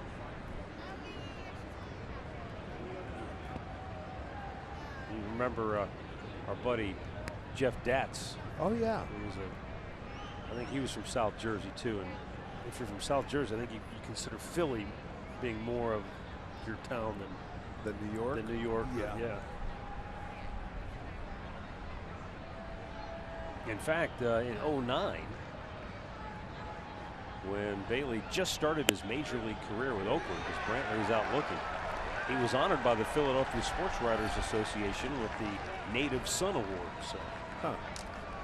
So yeah, you're home at South Jersey here.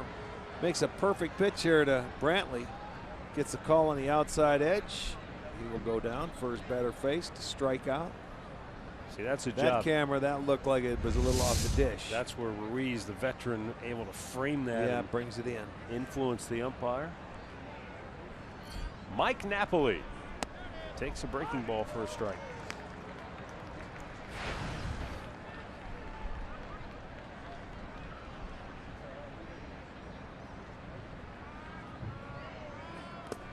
I mean, I remember when Bailey burst onto the scene, it was like, oh, how about this guy? I mean, he 68 games as a rookie with a 1.84 ERA, 26 saves for the A's. And, you know, he followed that up with a pretty solid sophomore season.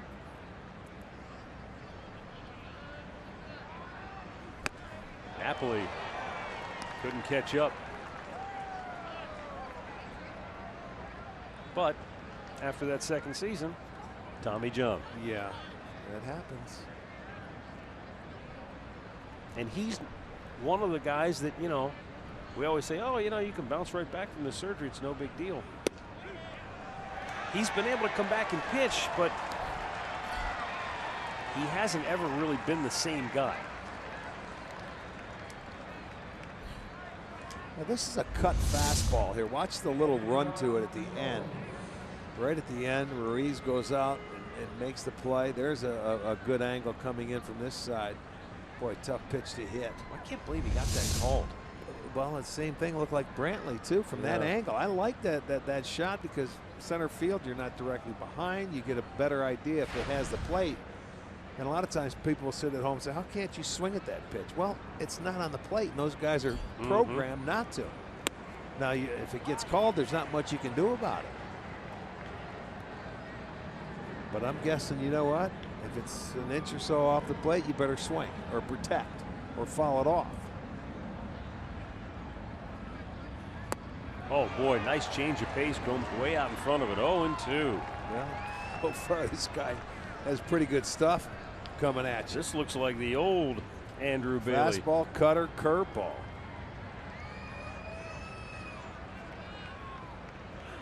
Oh, breaking ball in the dirt, and he got him to go chase. He strikes out the side. Middle of the 6th. Still deadlocked at 3.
Steelers. Indians started the scoring in the 5th inning, top half. Rajay Davis drove home Corey Kluber, who had doubled with 2 outs. And then Jason Kipnis hit a 2-run homer. It was 3-0. But on the next 2 pitches in the bottom of the 5th, the Phillies came right back. And they would score a pair and then tie it up on a double play ground ball. And we're even at 3 apiece. Ryan Howard doubled, Carlos Ruiz doubled to open that bottom of the 5th inning. And Philly able to get themselves right back in it. Top of the order, Odubel Herrera 0 for 2 on the night.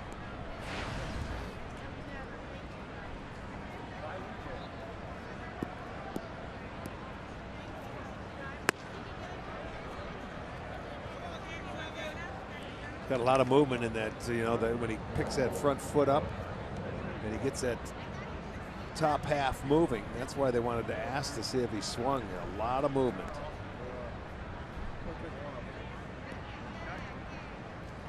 Wide open stance. And a good pitch, a cutter in for a strike. Yeah, he's upset with himself. He didn't swing at it. Herrera is a Venezuelan native. 24 years old.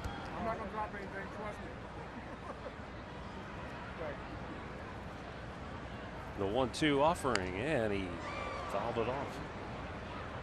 I tell you what, the Phillies could make a case for baseball's all-name squad.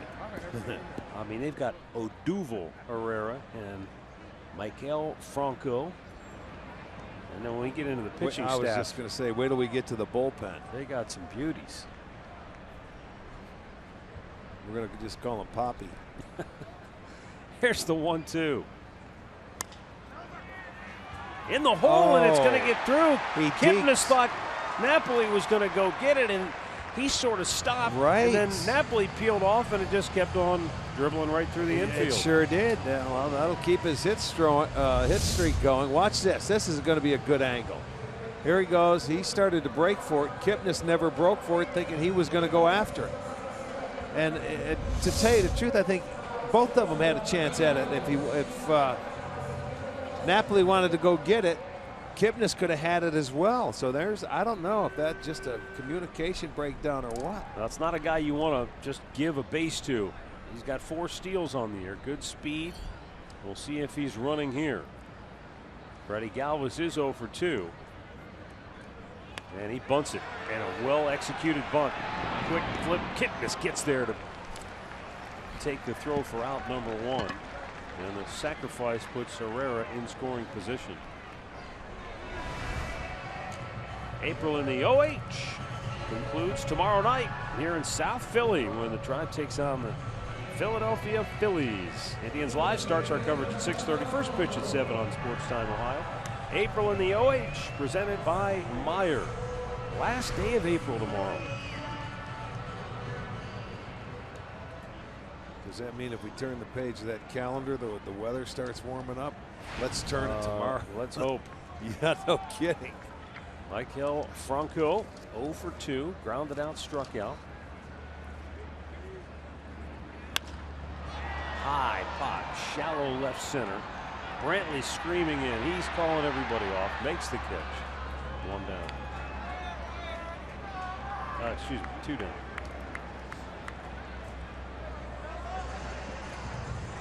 Big Ryan Howard will be the batter. He doubled his last time up, so Jan Gomes out to chat with Kluber. Do you want to put him on? You want to go at him? You want to work around him? What do you want to do here? Well, you got 2 veterans coming up next. That's right. You got to get on that game plan. Howard has base hits both times up. He muscled the first time up going out, but then the second time he really smoked one unless you want to tie him up inside. They're shifting 3 over on the right side. You got to pound him inside. Don't give him swinging room.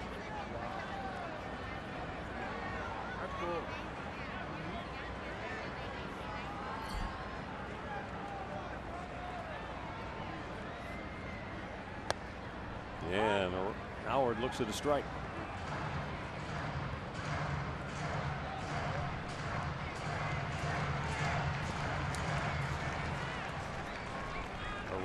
with that gift single, has a 10-game hitting streak now.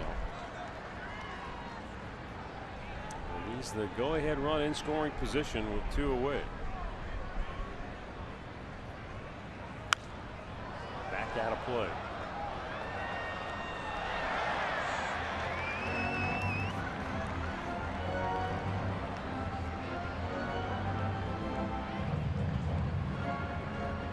.361 career home runs. Over 1,100 runs batted in.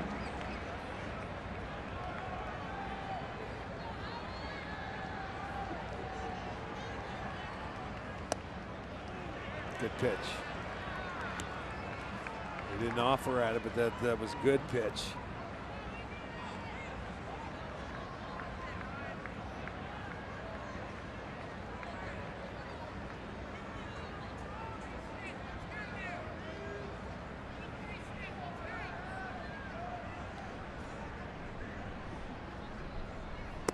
Swung out and missed, and Corey Kluber takes care of him with a beautiful off-speed pitch, and the inning is over. 6 complete in Philadelphia, tied at 3.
Cleveland Indians baseball is brought to you by the injury lawyers at Elk & Elk, proud partner of the Cleveland Indians.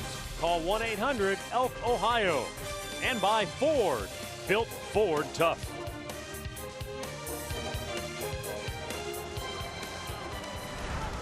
Well, all of a sudden it's the 7th inning here in Philadelphia.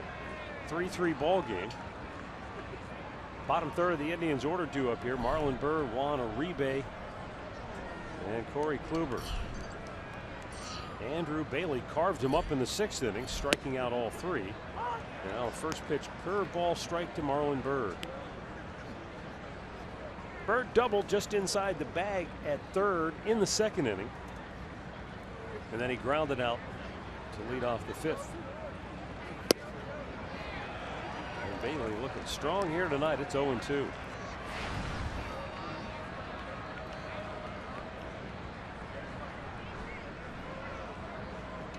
Bailey only 31 years old. He'll turn 32 at the end of May.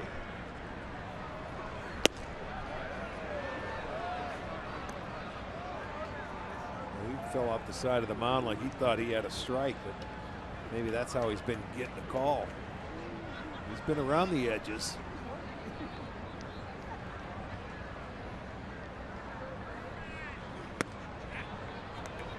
Well, not only has Andrew Bailey had Tommy John surgery, but 2 years ago he missed the entire season after having right shoulder surgery. So he's at the combination plate. The combo platter.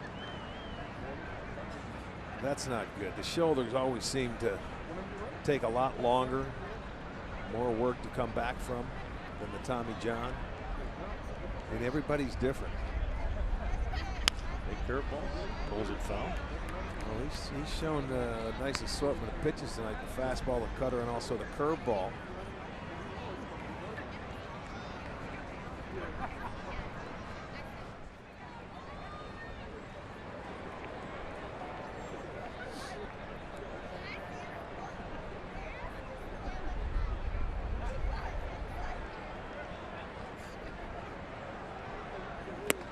And he threw it by him. That's 4 straight strikeouts since he came in the ball game, and this is a way to endear yourself to your teammates and your manager.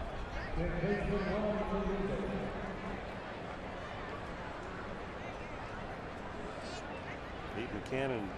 There's Larry Bowa, the longtime Philly. Bob McClure, the pitching coach. I mean, they got to be pretty thrilled. This is almost like a steal when you think about it. He was with the Yankees last year, went to camp as a non-roster invite. Only ended up a handful of appearances for the Yankees at the end of the year. And I can understand why they said, no thanks. We're going to move on from here. But he just kind of fell into Philly's lap, and they might end up being the beneficiary. Well, I'll say, the way he's pitched tonight. Their bullpen's pitched well. I mean, Uribe takes it up high. Let's go down to Andre. Oh, Ty Van Berkeley, the Indians hitting coach, may have hit it on the nail when he gave me the scouting report for this bullpen. He goes, you may not know all the names, Arch. He goes, but they've got a bunch of guys with live arms and with some wipeout pitches. He says they can strike you up. Now they get wild at times. He goes, right. But these live arms have kind of. Yeah, your microphone can wipe you out too sometimes. I think that's the cold. Check those batteries.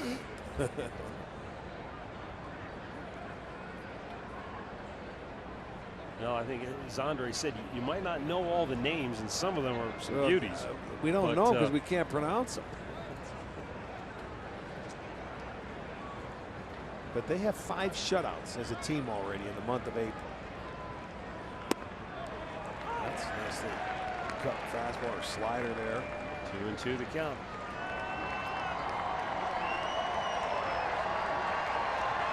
Well, we've heard of this name, and we've seen him pitch before. He looks like he's back to where he once was. There's a breaking ball, doesn't get the call. Now they've got a left-hander out there by the name of Elvis Araujo.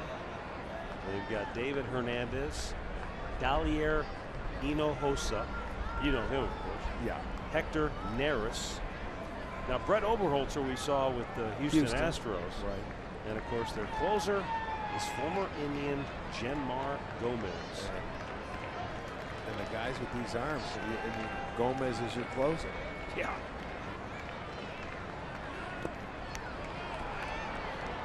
Well, after all of that, striking out the first 4 he faced here in the game, he ends up walking Juan Uribe, who doesn't walk hardly ever, and he's walked twice tonight. One was intentional. As promised before, it's Miller time, brought to you by Miller Lite. The last Cleveland Indian to get an extra base hit in a ball game was CC Sabathia. 6, they'll make that 8 years ago. That was June of 08. He hit one out at Dodger Stadium until tonight when Corey Kluber doubled a legitimate line drive. Whoa. Now the pitching coach, Bob McClure, wants to walk out. And this is, for me, this is a bunt situation to see if Kluber can get him over to second base. And this is not going to be an easy task for Kluber. You got Jose Ramirez pinch running. Yeah, because Ramirez can come into the game defensively as well. So that's a bonus. They're getting their left-hander up, throwing right now.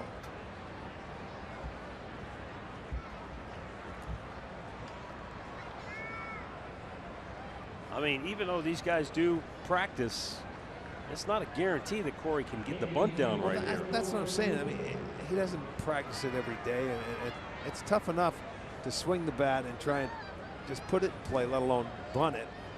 But I'm sure this is going to be his job to square around and bunt. He was going to square.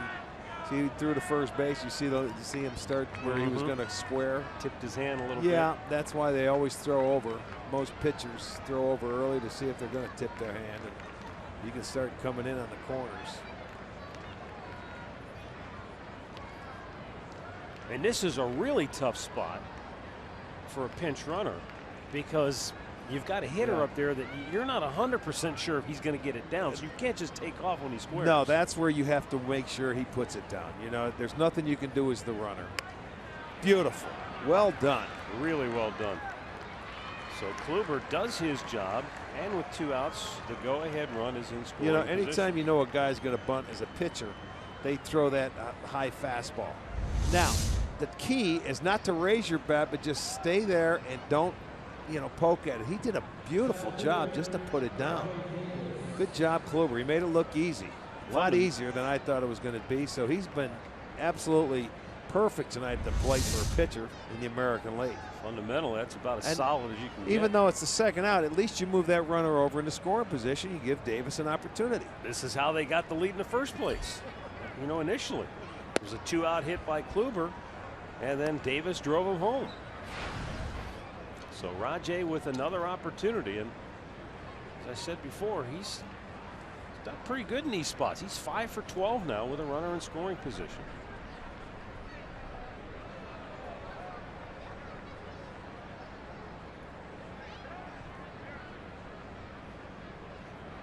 Also riding a 10-game hitting streak now. Weekly tap towards short. Herrera with a low throw, but they got him to end the inning. Stretch time in Philadelphia. We're tied at 3.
The best perks, including savings and access to Tribe Rewards. And today's Tribe Rewards TV code is Hargrove.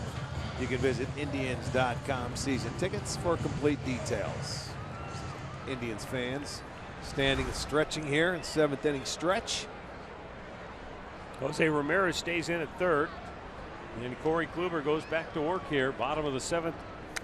He's got Carlos Ruiz, Cesar Hernandez, and David Lowe due up. Indians bullpen quiet at the moment.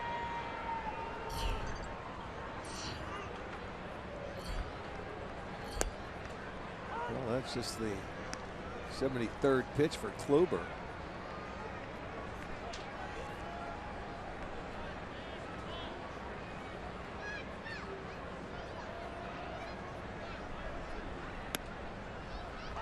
And a fastball right down Broadway. Or Broad Street. Yeah, there you go. In Philly, yeah, that's right. 0-2 to count. They have a race on Broad Street on Sunday, don't they? Yeah, we finally figured out that's the reason for the late start on Sunday. Yeah. Ow, close. No call. 1-2. Yeah, if you're tuning in on Sunday at 1 o'clock and you can't figure out where the game is, we don't start until 2:30 on Sunday.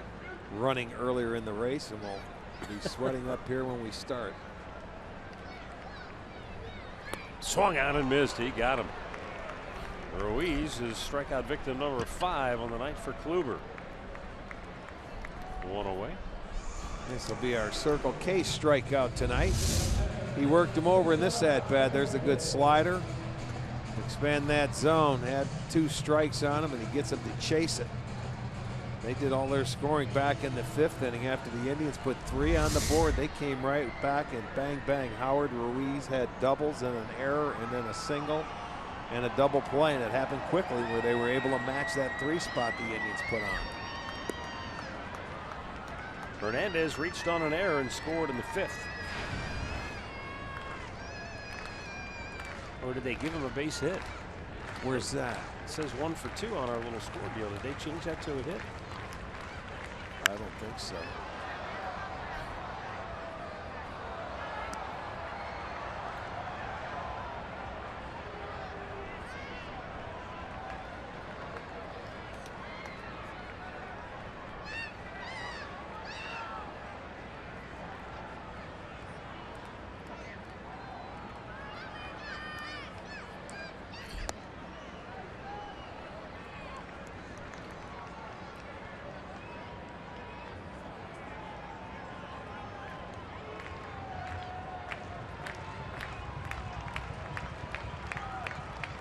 A 1-ball, 2-strike count.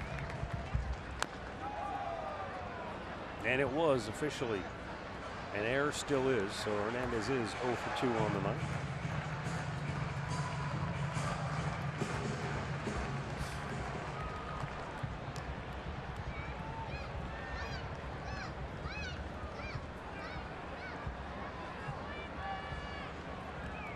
Now Kluber rocks into the windup, the 1-2 pitch.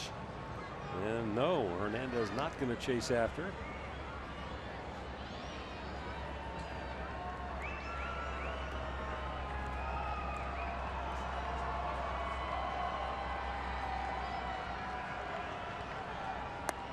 Struck him out. Came back with a good changeup right there to get him to swing over the top of it. It's 3 in a row now for Kluber, who has fanned 6 on the night.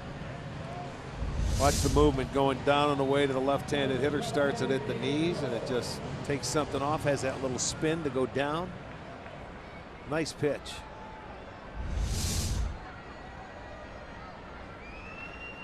And up comes David Lowe.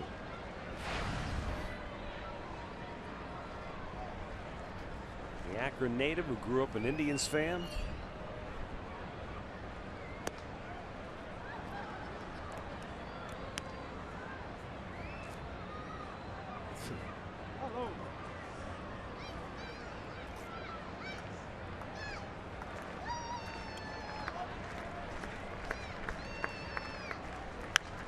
Back out of play.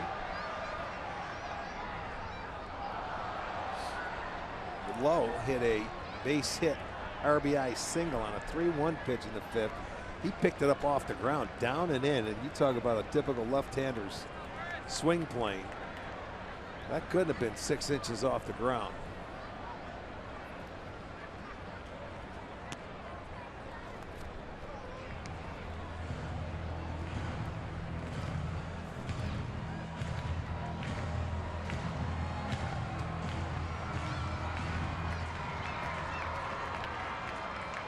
Lowe with his 3rd major league team, began his career with the Royals and played with Baltimore. But it all started for him back at Green High School. And he went on to Mercyhurst, where in addition to baseball, he also played football.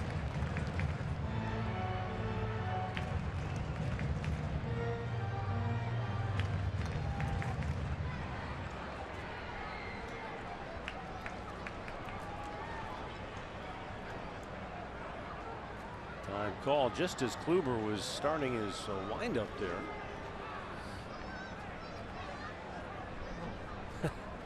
The omnipresent Philly fanatic.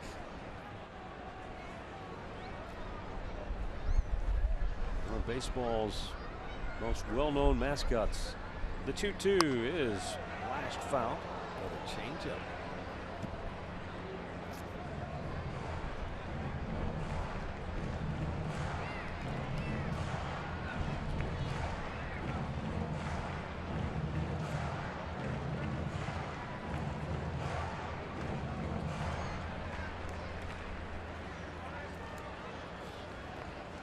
3-3 our score in the bottom of the 7th.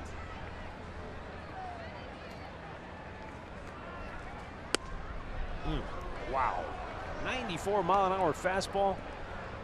Well, after that, I'll tell you what, after that little changeup down and away, it's that little comeback fastball. It starts at the front hip. And he's saying it didn't come in enough. A little bit inside.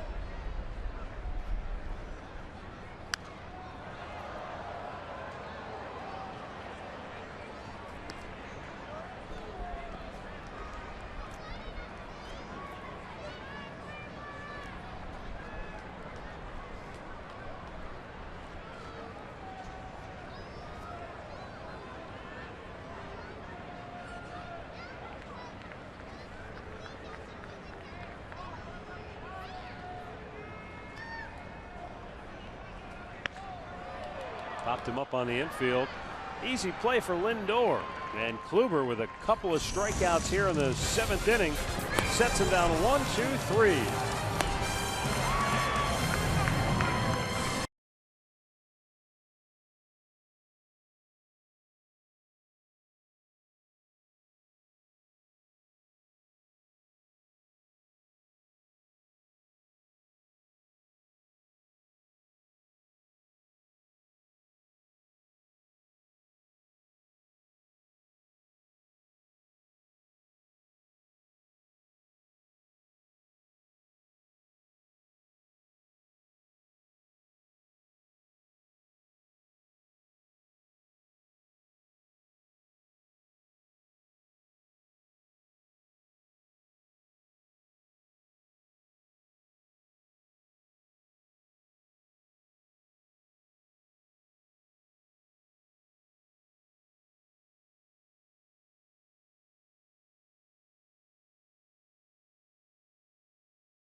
Is presented by authority of the Cleveland Indians and may not be reproduced or retransmitted in any form.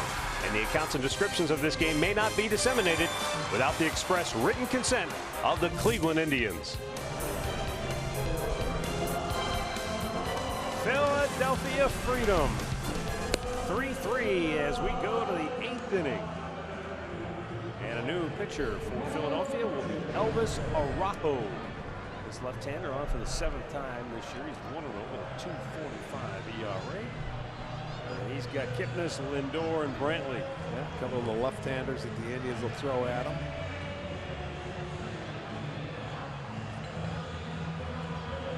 Kipnis had a big 2-run homer in the 5th that made it a 3-0 Cleveland lead. Only to watch the Phillies come right back and strike in the bottom half of the inning and tie it up at 3.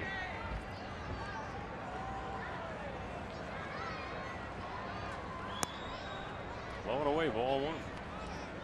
Yeah, Kipnis stayed on a breaking ball down and hit that ball a long way. We saw some balls hit to the warning track that were knocked down, but his able to make it into the seats. He crunched it pretty good.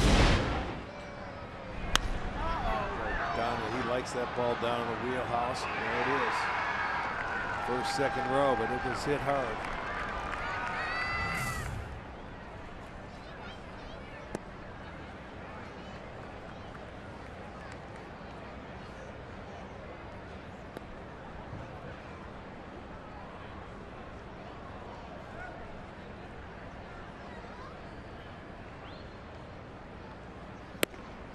Bullseye on the 3-0 pitch, 3-1.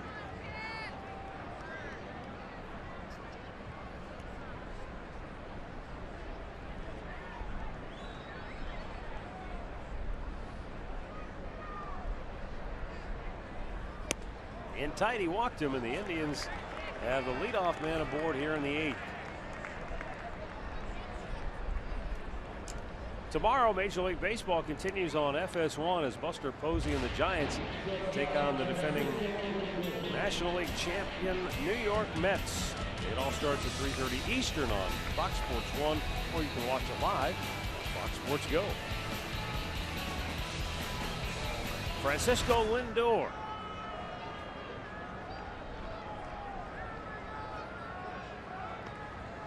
Throw to first. Lindor not tipping his hand if in fact he would be bunting here. I don't think he will. I don't either, but the way he's been throwing that ball, I mean, driving it to right field and staying back on it, he's fine. He can try and hit the hole. Instead, he hits into a double play.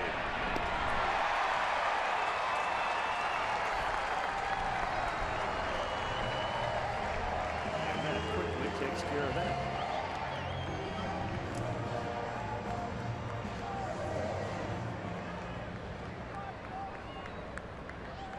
And it brings up Michael Brantley, who is 0 for 3 on the night. Couple of strikeouts for Brantley. That's rare. He's not a guy you see strike out very often. But he's still trying to get his timing and his rhythm. And just more than anything for a hitter, you're trying to get that volume that can only come with playing every day. Yeah, getting your reps. You have to get in there. You need at bats.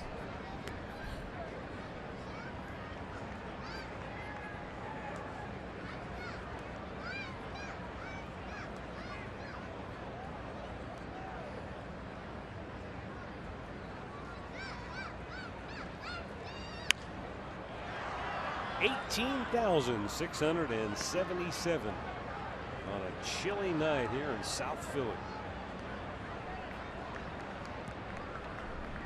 Nothing about this says baseball. Yeah, I know. There's about 40,000 out in that parking lot, though, with the concert going on at the center field parking lot. 1-1 pitch outside. Eddie Vedder and Pearl Jam. Back-to-back shows at the Wells Fargo Center.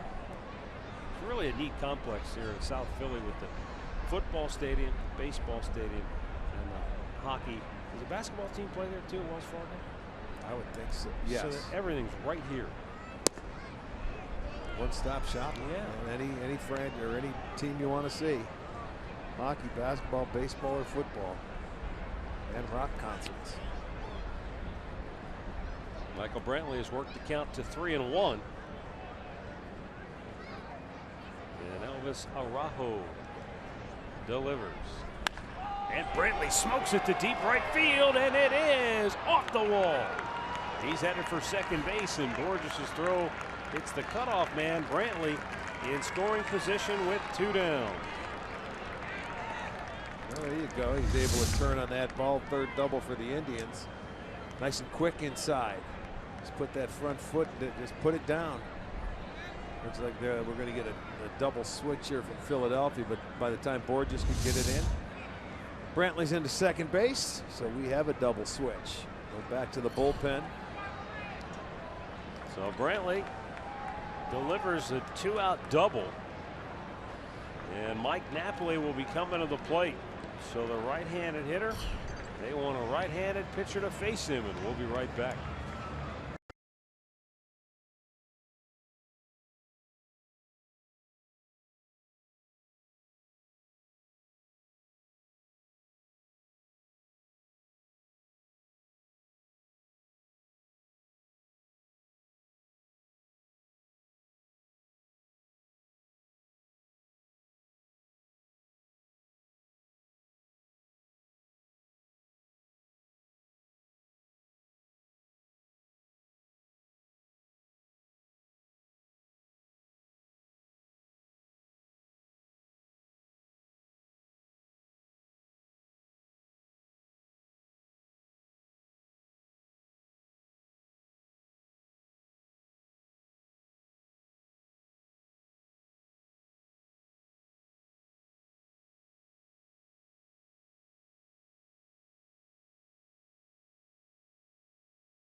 It's right-hander Hector Neris. Has struck out 20 of the 49 batters he's faced. That's 40% strikeout rate. How about that? 20 punch-outs in 13 innings. Only giving up 11 base runners total in the 13 innings of work. Andres Blanco comes into the ballgame. He takes over at second base. And he'll be batting 8th, so he'll be leading off. When the Phillies come to bat in the bottom half of the inning, the pitcher, Hector Neris, goes into the 6th spot in the order for Cesar Hernandez, who was at second base. Mike Napoli has struck out twice tonight. But he's got a chance to come up with a huge clutch hit. Well, this is that. I think he started him out with a splitter, Matt. This is that guy that Larry Anderson was telling us has a really nice splitter. Another one, how it goes down. It's anywhere between 85, 86, 87 miles an hour.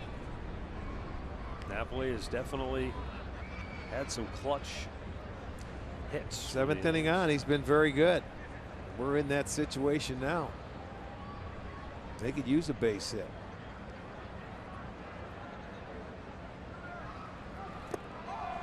And he chased after one on the movement on that pitch. He's going to stay with that. I can see why he has so many strikeouts with the movement of that pitch.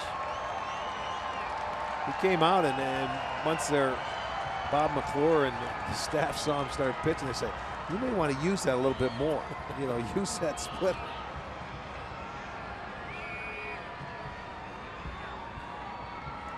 Well, that's such a huge part of making that transition to being a big leaguer is trusting what you throw. And usually that's a feel pitch for a lot of guys.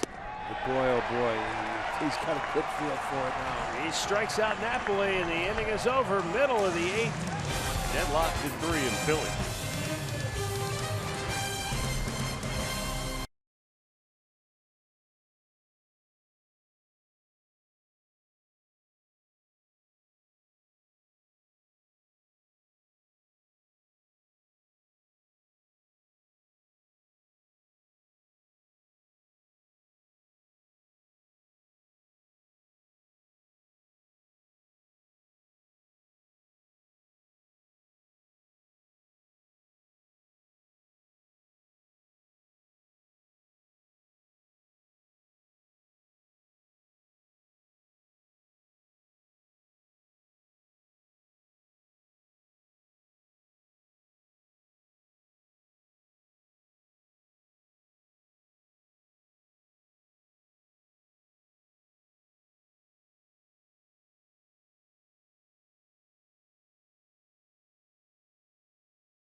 The 8th here in Philadelphia.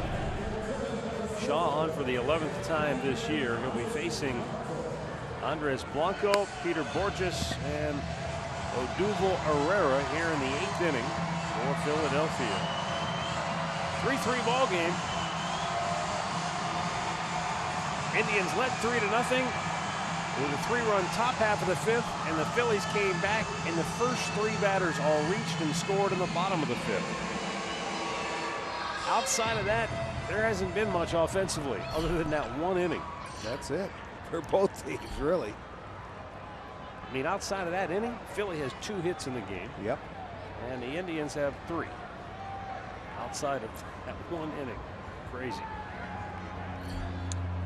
Blanco to lead it off. We've seen Blanco. He's been around. He's been with the Royals, the Giants. Spent a little time with not the Giants, I meant the Rangers. Yeah, and the Cubs. Outside, he missed 1-1. Well, the 3 times they've had hits in innings, they've all been leadoff hits. Howard did it in the 2nd. Of course, he did it again in the 5th. And then they had the leadoff hit in the 6th. Herrera, that was a gift. And this will be Lindor in foul territory, 1 down.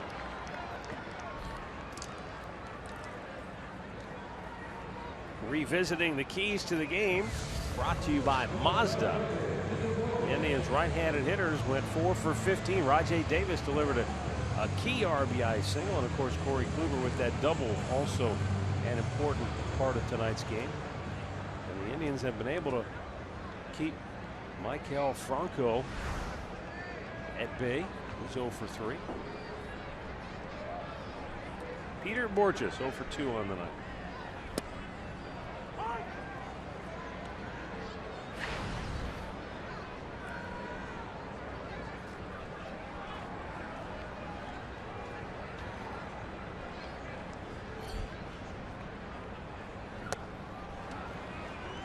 Shaw gets ahead, and it's 0-2.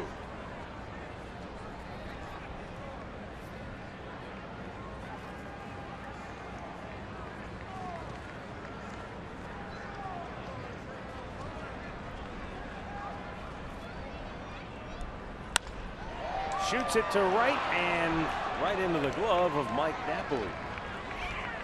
On the right side of that infield. Well, next homestand, you might want to come out to Progressive Field, the weekend series. It'll be the first time that the Indians will host the World Series champion Kansas City Royals. They'll be bringing Eric Hosmer, Salvador Perez in to face. What do you look at? Michael Brantley and Francisco Lindor and Jason Kipnis on the weekend. The Shark Week next week? It is. Odubel Herrera, 1 out of 3 on the night. What are you looking at? There's a ground ball up the middle, kicks off the glove of Kipnis into center field, and Herrera is aboard for the 2nd time tonight.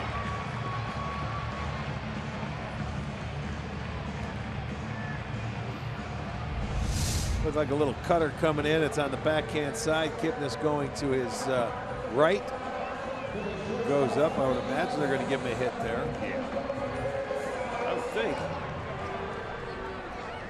Well, you know, you go to different parks, you're not sure. We just wait to see. There's a hit up on the boards. So. All right. Freddie Galvis 0 for 2. Steps in.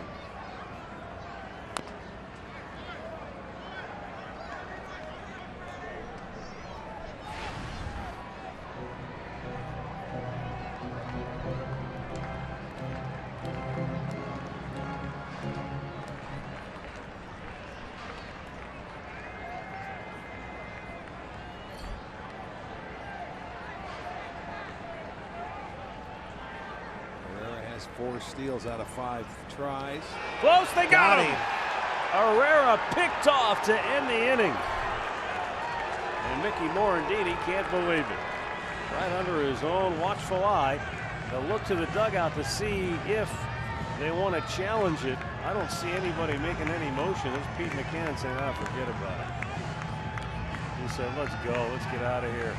Can't get picked off in a situation like that. He just did. And the inning is over.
Al just asked Jensen if he'd have said that same thing if Lindor would have doubled right there.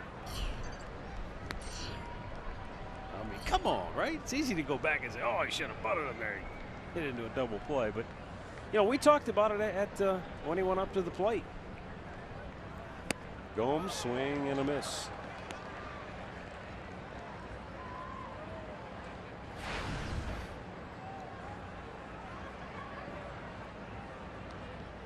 Yan Gomes 0 for 3 has struck out twice. And a big cut comes up empty.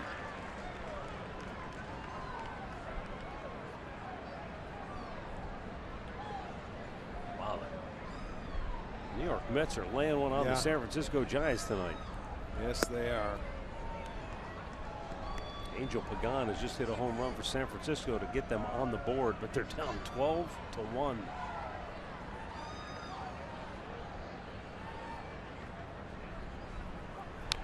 Gomes gets a piece and stays alive.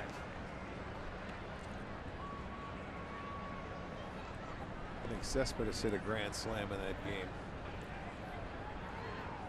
Jake Peavy, the starter for the Giants.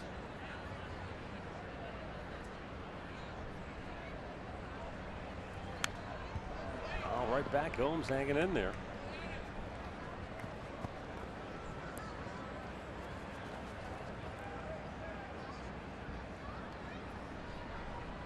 Gomes 4 for 23 on this current road trip. He's just kind of in a tough spot right. He's over 3 tonight, so that's 1 out of his last 14. See this fastball away off the plate.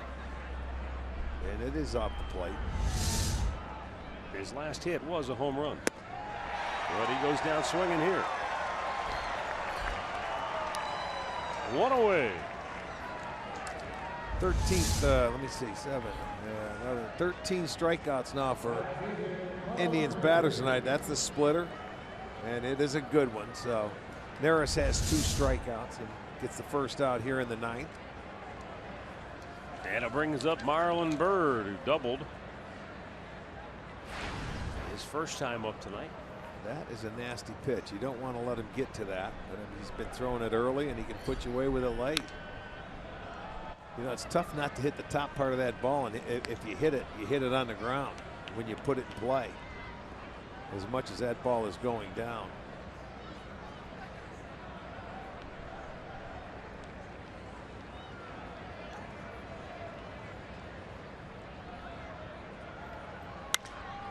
High fly ball, right field. Borges coming in. And makes the catch. There are 2 down.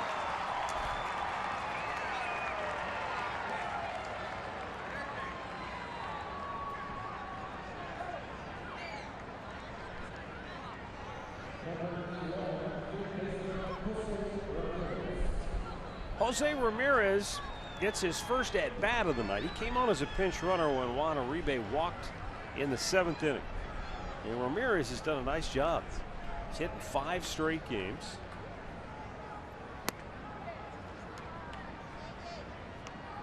On the road is where he's had his most success so far. He's 12 for 34. Good for a 353 mark on the road. Got a piece of that on a check swing. Didn't mean to do that. It's 1-1 instead of 2-0.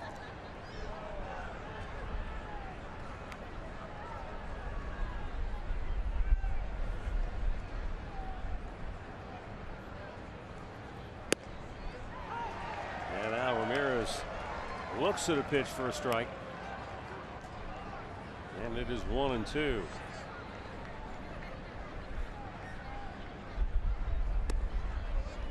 Outside, will even it up. The home plate umpire is holding up his fingers in the hope that the scoreboard operator will see him, because the scoreboard operator had it 3-1. And I think they did. A little bit low in a full count. Carlos Santana has a bat. He'll pinch hit should the inning continue.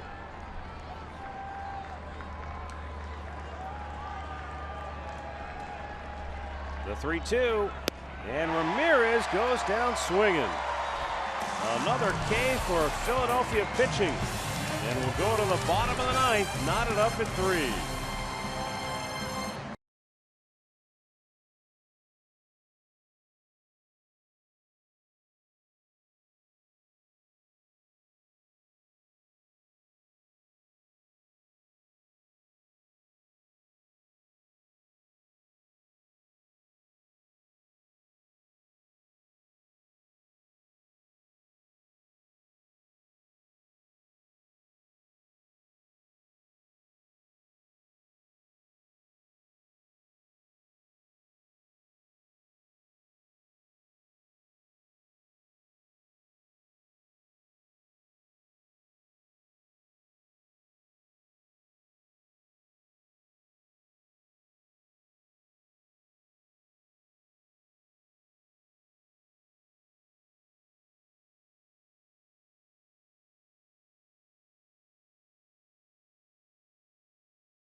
So we go to the bottom of the ninth here in Philadelphia.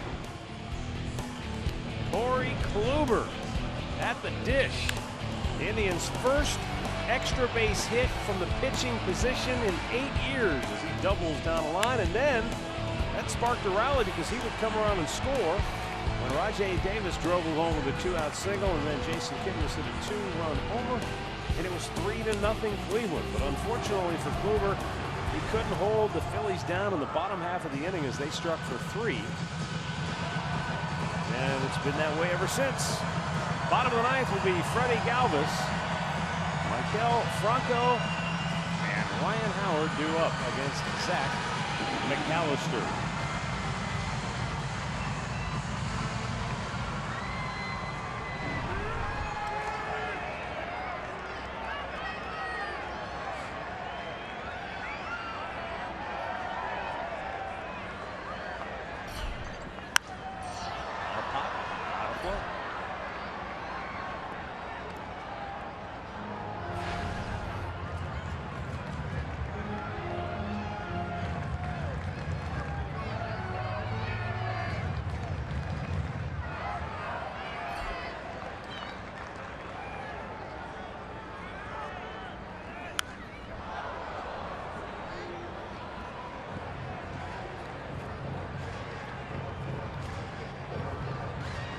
Right-handed hitters against Zach this year are 2 for 10. The lefties 3 for 22.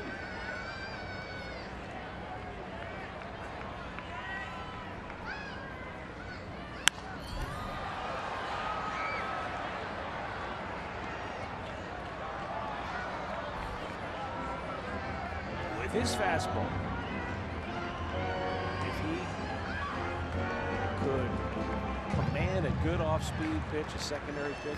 Well, there's times where he's been doing that. He's been starting hitters off breaking ball. You know, you don't want to get beat with a breaking ball with certain hitters, but there you go.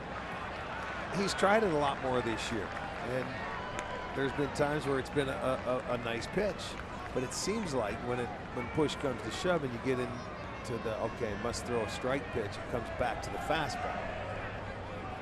But, you know, change up, something off speed. You got to prove to the hitters that you can throw more than that one pitch for a strike. Upstairs with a 95-mile-an-hour heater.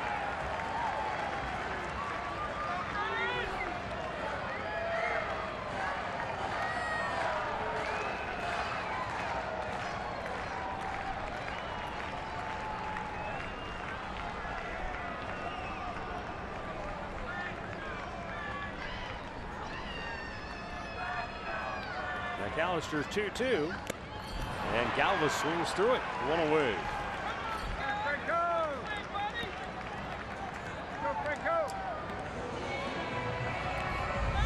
came right at him here and says, here you go. And that ball looked like it had a little tail to it going off the plate. Gets the swing and a miss. Good pitch by McAllister. First out is a strikeout. Michael Franco out of the Dominican Republic.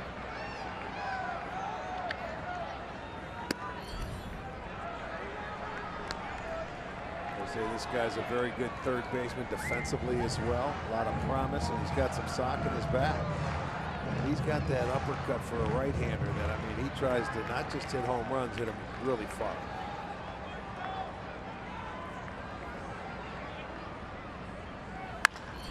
Hard base hit into right field. And the winning run is aboard for Philadelphia here in the bottom of the ninth as Franco goes the other way. Tell he got on top of a high fastball and takes it the other way. He's a good fastball hitter. Watch it. He gets it up there. It was coming into him. He doesn't miss it. That's tough to get on top of a high fastball, but he does. Winning run is on base at first.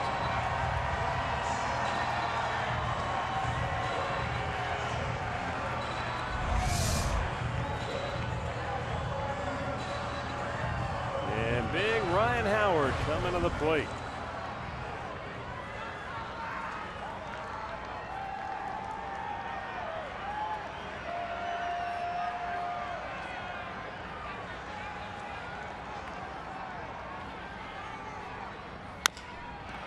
Baby. Kipnis looks to second. He'll take the sure out at first base, and there are two away. I thought initially that was going to be a double play ball, but he kind of beat it so hard into the ground that it didn't get to Kipnis quick enough. You know, not that it was any big deal, but he had a chance to go to third base because nobody with the shift they had, they would have had to lead Ramirez back to third. Because Gomes is at home plate, he wasn't covering third. They had that big shift. I mean, he's still in scoring position now because they didn't throw behind him, but I think he could have got to third base. This is the guy you be careful with, the veteran. Now Carlos Ruiz doubled in a run back in that fifth inning. You know, here's a trying to see who's on deck there. Well, it's a pitcher spot, so they've got a pinch hitter. Spot. Burris. No. Oh, the pitcher spot. That's right, because they double switched. So yeah, just don't let the. Okay, they're going to walk him. Okay, good. Emmanuel Burris will come on and bat. Yeah, you don't let the veteran come up to beat you here.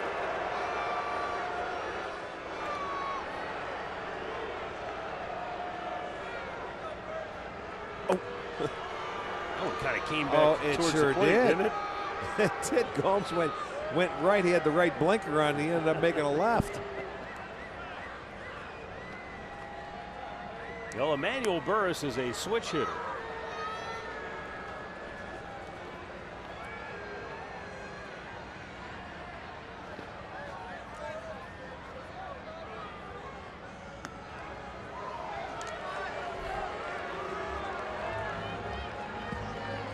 And he's going to come up here with 2 on and 2 out.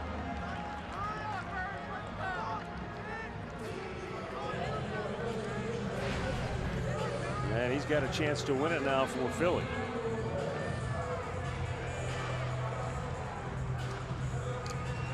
Hurst, born and raised in Washington, D.C., was originally a compensation pick by the Giants back in '06. That's who he broke into the big leagues with. Spent the first part of his career there. Last year, returned to his native D.C. and played for the Nationals in a handful of games. Now here in Philadelphia. Lifts the first pitch to left field. Brantley over near the line. Is there room? Yes. And the inning is over. We've got extras in Philadelphia tonight, tied at 3.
As we go to the 10th inning here in Philadelphia tonight.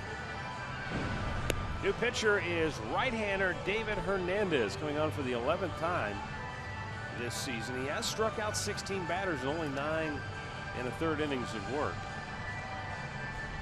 For the Indians, the pitcher spot due up, and you saw Carlos Santana on deck as the last inning came to a close. But with nobody on base, Terry Francona decides he's going to go with Tyler Naquin, try to get him on, see if something can happen here. Rajai Davis, Jason Kipnis to follow. Naquin's done a very good job this year. I mean, to be a rookie with absolutely 0 major league experience, to make the team, that was pretty impressive. And now he comes in here at the end of April with an 8-game hitting streak, and it hasn't been an easy 8-game hitting streak because he's not playing every single day. Right, it's not. Well, it's been a tough start, let's put it this way, because if you remember, we faced, out of the first 11 games, 7 left-handed starters. Yep. So, you know, he was not getting a lot of starts, but he held it together.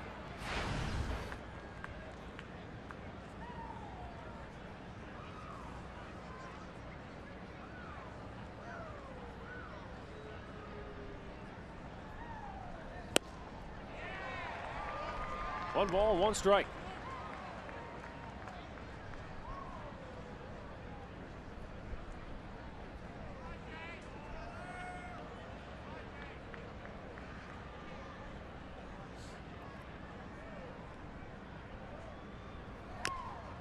And then Naquin fouls that one right back.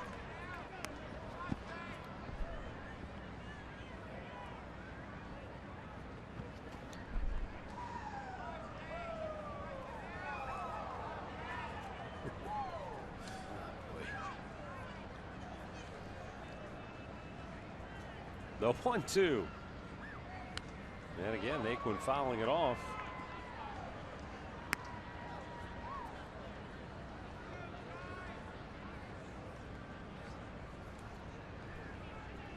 Tried with their second extra inning game of the year.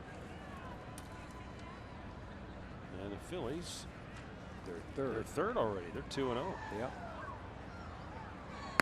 Upstairs with a fastball.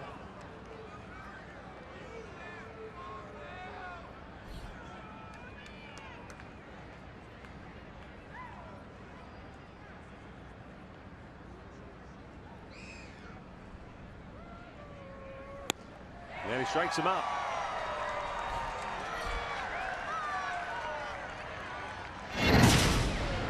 Two down, bases empty. 5th inning, Corey Kluber with a double.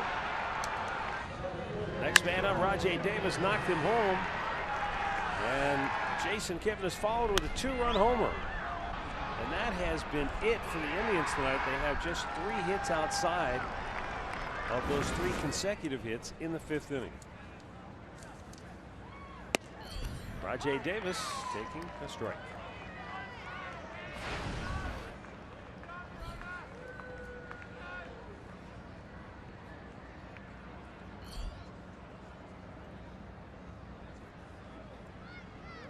By the way, as I'm just looking over the card here, Rick, all 6 Indians hits tonight have come with 2 outs. Well, that's right.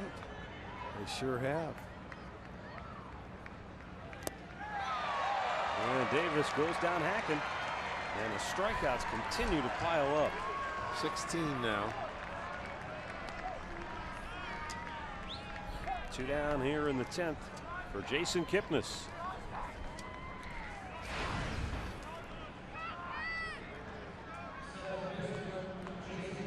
And that is the season high, 16 strikeouts. They've done it, what, 15 was 3 times, but now 16 is tops. Well, Jason Kipnis, 2-run homer in the 5th. He walked his last time up.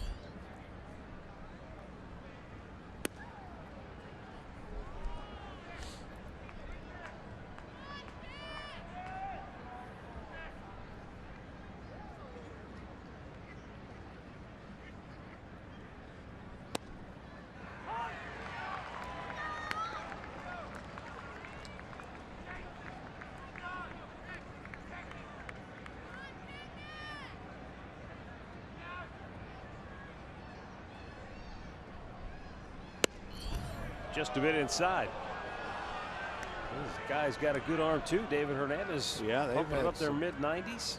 Now you know what Van Berkeley was talking about when they have some arms coming out of that bullpen. They certainly do. They're very good arms that we've seen tonight. Jason drills one deep down the left field line, but it slices out of play.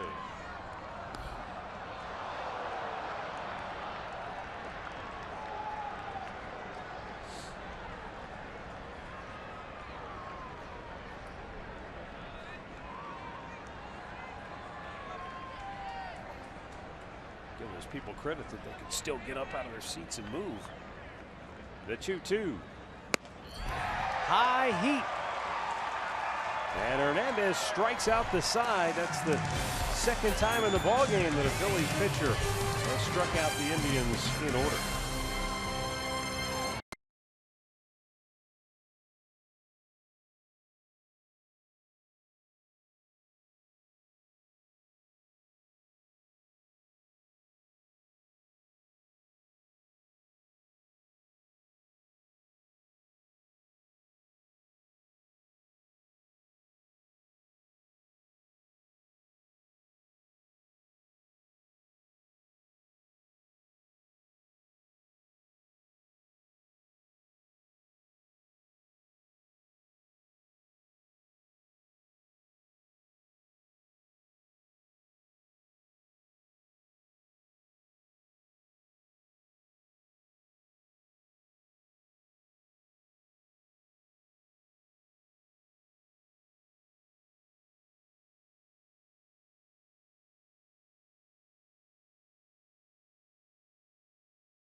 In the top half of the 10th, and now we go to the bottom of the 10th inning, and the Indians will bring on Jeff Manship after Zach McAllister worked the scoreless inning, giving up a hit and striking out one. Manship has the bottom part of the order. David Lowe, second baseman Andres Blanco, and right fielder Peter Borges.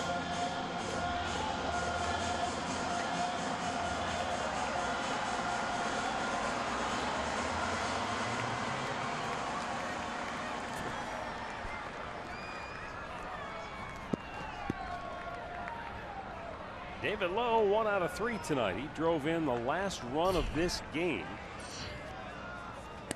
Well, actually, he drove in the second run for the Phillies. The third run scored on that double play ball.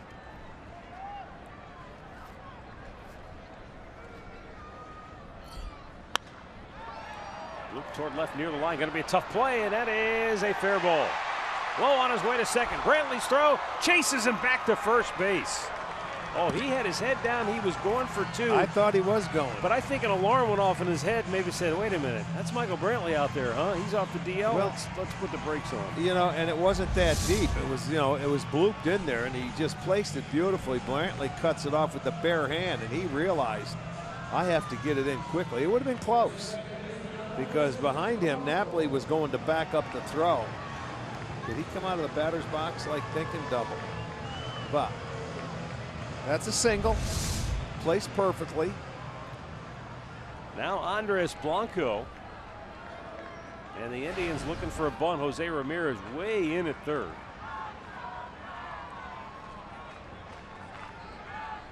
This could be a hit and run too. You think bunt? He wasn't. No, he wasn't looking. I know. At all like he was going to bunt. You've got Borges on deck, who, you know, a guy that you could pitch to. So. Yeah, not exactly an RBI machine. No, so that's probably one reason why maybe they're not sacrificing in that situation. It's the manager knowing the guys that you have around you and something you may want to try. He trusts Blanco would put up a good at-bat.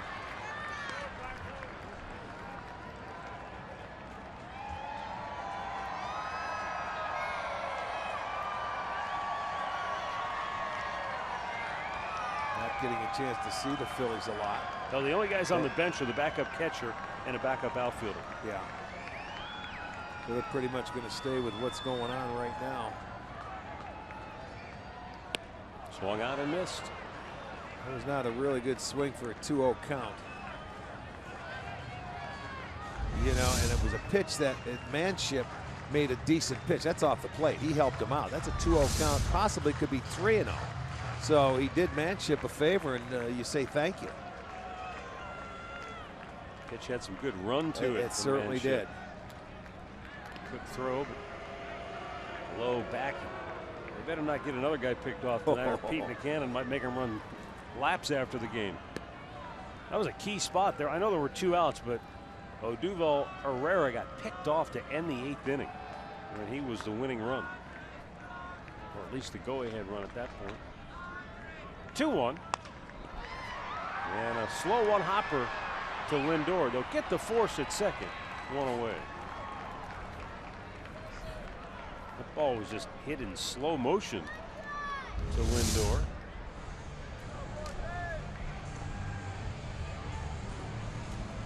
Yeah, you're not going to turn that. You just hold on to it. Peter Borges is 0 for 3 on the night. He is grounded out, he has struck out, and he is lined out. Tried to go to right field his last time up, and he hit it right at Mike Napoli at first. Ooh, Manship almost clocked him. Yeah, one that slipped, got out of his hand, fell underneath. You know, as cold as it is, probably baseballs seem very slick tonight. He's trying to throw that slider there, and it just slips out of his hand. It goes up and into the righty.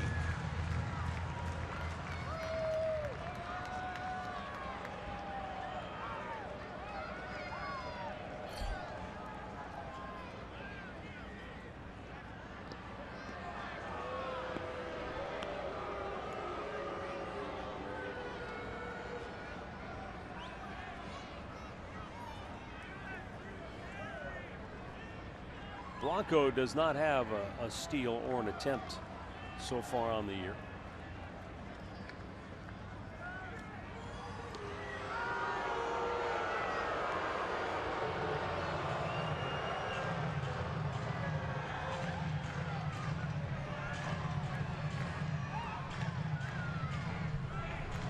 Three in the bottom of the 10th in Philadelphia.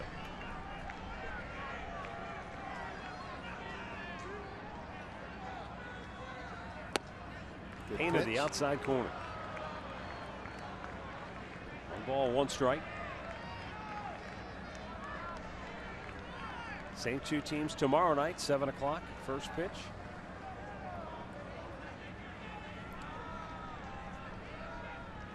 And the 1-1. Swung on and missed. He really went after that pitch. Well, yes, the fastball strike. That one looked like a fastball. He went up and swung, and now you know why he didn't bunt to get him over. I mean, this one's not even close here.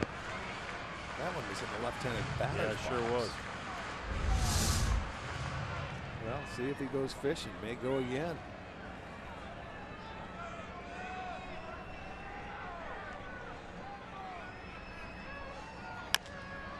Chop foul.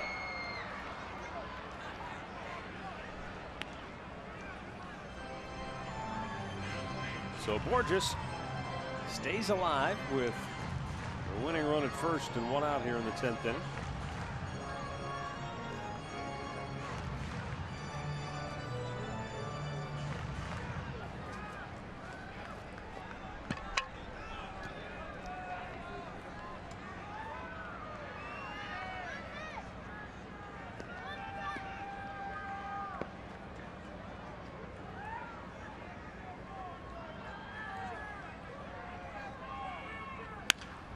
Line off the glove of Ramirez. Down the left field line, it gets into the corner. Brantley's going to have to dig it out. Coming around third, Blanco will stop there as the relay throw got to Lindor. And now the Phillies are in business with runners at second and third and only one out.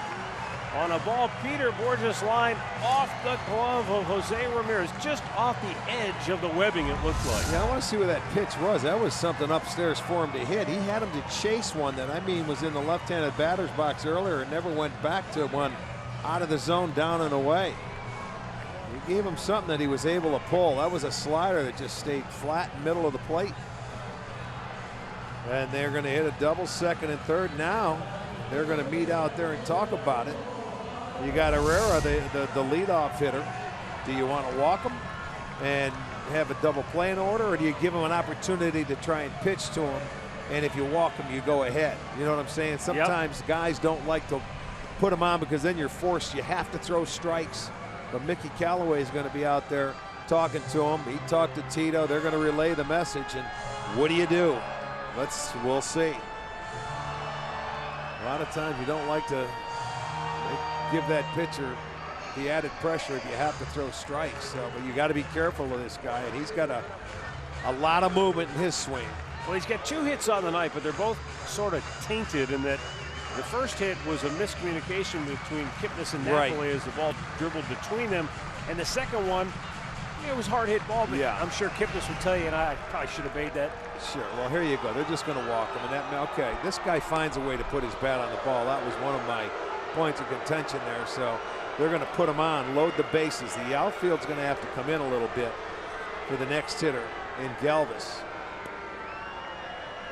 And the Phillies have a chance to keep their win streak going. And the Indians are hoping they can snake out of this one.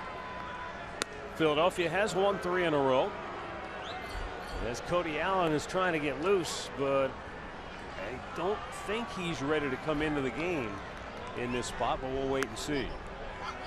It is Freddie Galvis for Philadelphia and a chance to win it, and Terry Francona is going to go to Cody Allen. So he is ready. Boy, okay. He got up and got loose in a hurry, didn't he? Tito feels like game on the line. I got to go to my top reliever. So Cody Allen coming on when we come back.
Bottom of the 10th, and the Phillies have the bases loaded with only 1 out, and the new Indians pitcher is closer Cody Allen, who's going to try to get the Indians out of this jam and give them a chance in the 11th inning.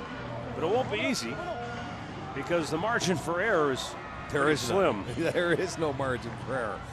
You got to go out, and if they put it in play, you hope they hit it at one of your defenders, or you can get a punch out. The outfielders are going to play very shallow because you have to be able to throw it home. And David Lowe is on third base, and he's a very good runner, above average, I would say. So, boy, this is it, man. The Indians got actually Blanco's at third. Oh, okay, that's right. He runs well too. I don't know if he's as fast as Lowe. No, he's not. So the infield's in, the outfield's in, and here we go. Swung out and missed, and Gomes with a good block. Comes right out with that good curveball. And Galvis was aggressive, and that's always the fascinating element of these matchups for me. When the base is loaded, game's on the line, the hitter sometimes they get too aggressive. Yeah, I like to see who has the sort of the steel nerves to just well, the pitcher wait. does, because the hitters want to get that. They want to end the game instead of saying the pressure's on the pitcher. He's got to be perfect. And they give pitchers, they help them out. The 0-1. Bullseye with a fastball. And now Freddie finds himself 0-2. Matt Quattaro, Indians assistant hitting coach, looking on everybody on edge in that Indians dugout. As Cody Allen right now zeroing in on a strikeout. That's what he wants right here. And the 0-2 is fouled right back. Cody gets a strikeout, then everybody can kind of back up to normal depth and normal positioning. Well, the thing you got to be careful with here, it would be he threw the high fastball, he gets a piece of. You want to try and throw that curveball here, but you may have to bounce it. So Gomes, if he calls for it, has to be ready for that ball in the dirt.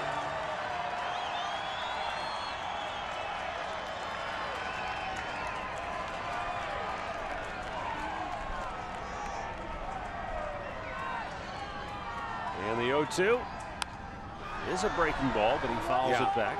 Changing the eye level, and he has a good one.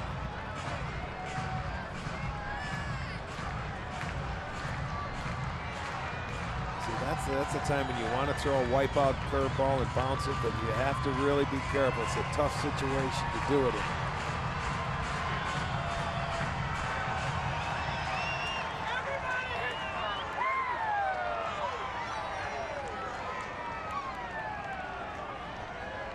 Now we're ready. And the 0-2. Another good one. He just got a piece of it. Boy, back-to-back good curveballs.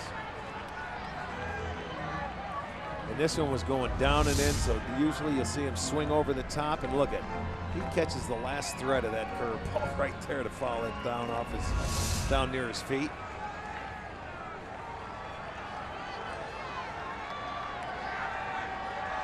With one out, bases loaded. 0-2 pitch. And a foul back out of play. Galvis doing a nice job to stay alive here. Well, there's an Indians fan breathing a little bit. He's telling him, come on, he's got to throw him this pitch. He just hope he swings and misses at one. He's been fouling up, and he shortened his stroke, if you notice. Just trying to put it in play with 2 strikes. It's an 0-2 count.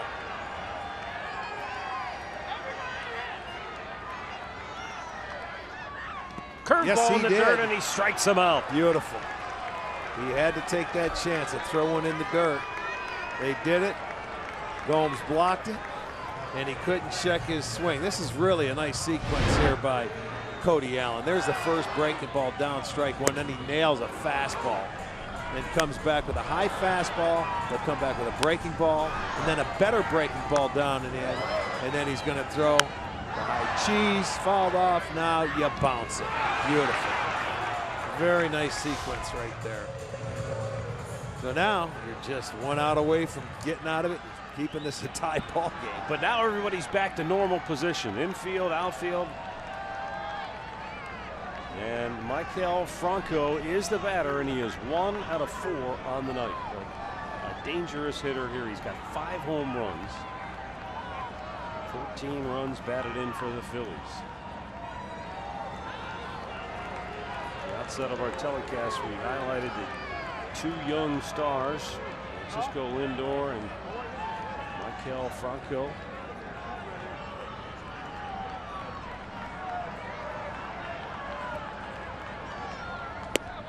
fake curveball over the outside edge for strike one.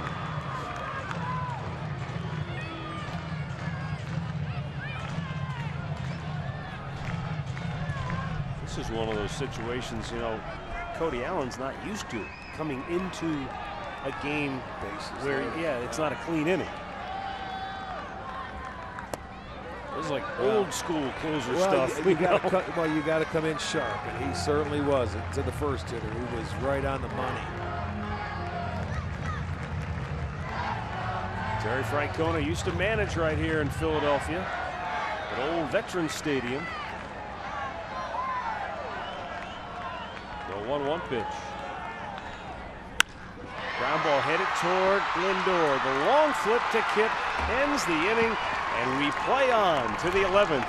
Still tied at 3. What a great job by Cody Allen to get out of a bases-loaded jam.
David Hernandez on for a second inning of relief work for the Phils.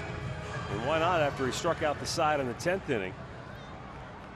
And Lindor, Brantley, Napoli due up for Cleveland. All the runs in this ball game were scored in the 5th inning. 3 by the Indians, 3 by Philadelphia in the bottom half. 6 of the last 7 Indians hitters have all been retired on the strikeout.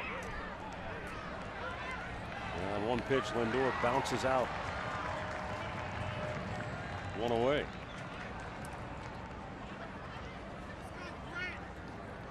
Michael Brantley. Brantley came close to putting the Indians ahead in the 8th inning. He hit a line drive to right field. It was off the wall. Just a little more lift, and that baby would have been out of here. But when you look at the dimensions here at Citizens Bank Park, we talked about how it's a hitter-friendly park. It's 330 down the right field line, 329 down the left field line. It's 401 to straightaway center field. But then you've got the different outfield wall heights. In right field, the fence is 13 feet 3 inches over the built-in out-of-town scoreboard. In center field, the straightaway part, it's just 6 feet high. In left field, it's 10 feet 6 inches, and then you've got that little left field triangle area where it goes from 12 feet 8 inches all the way up to 19 feet at the 409 mark. Yeah, you look different at that, angles. You look at that center field fence and that short part that's in straightaway center, and all I can think of is Aaron Rowan. Remember when he was here? Oh, He yeah. ran straight into that thing. I think he broke his nose. He did, face first. I know when you're yeah. Now, do you remember? Did he hold on to it? Ryan Howard makes the catch. I'm going to say yeah. Yeah, he caught it. that's Yeah. right. 2 away. I think he did.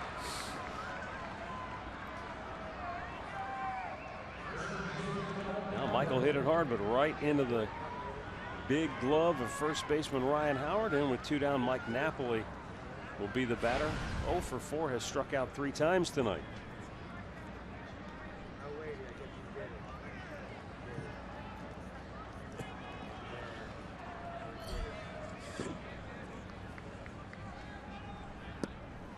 David Hernandez giving Pete Mackanin a couple innings of relief. That's important because their bullpen has been taxed to this point, and they've still got Oberholzer, the closer, Genmar Gomez.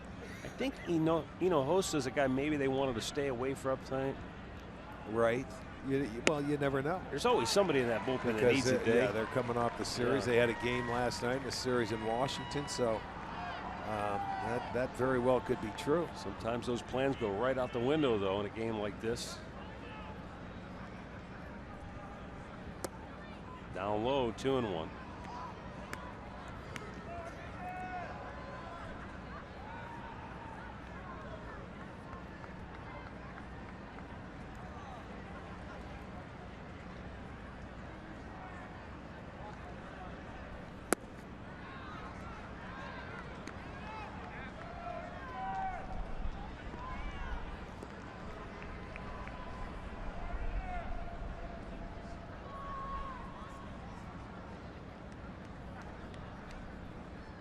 Now the 3-1. And Napoli fouls it off.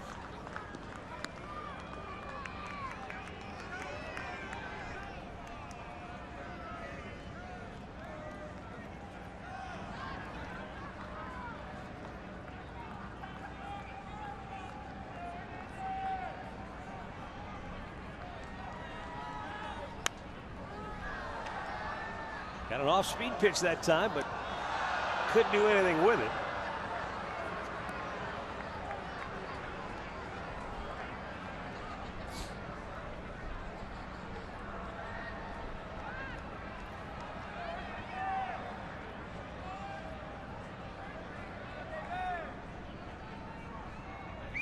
And the 3-2 is swung out and missed. David Hernandez with 4 strikeouts and 2 perfect innings of relief.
Better way to celebrate your birthday than with an extra inning game on the road.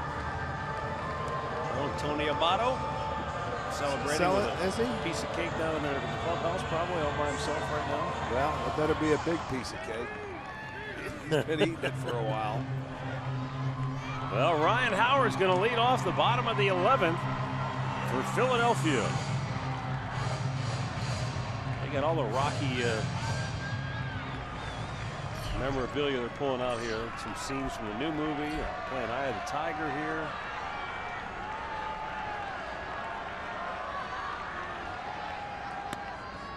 And that pitch outside, ball 1. Not surprising. They're still staying here, staying warm or trying to stay warm, getting into it.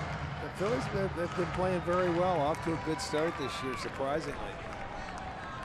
People thought they would have no chance, but boy, they're pitching. I can see what people are talking about. Well, you know, I think that how big of a boost is it, though, to go into Washington, beat them 3 straight? All of a sudden, people are like, okay, maybe the Nationals aren't going to run away with this Well, thing. they swept them, and they threw shutouts the last 2 nights, and they had a shutout going till the 5th inning today. Meanwhile, the Mets had reeled off 6 in a row going into tonight's game. What do? They just pummeled the Giants. They're up 13-1 in the 9th inning, about to run their win streak to 7 in a row.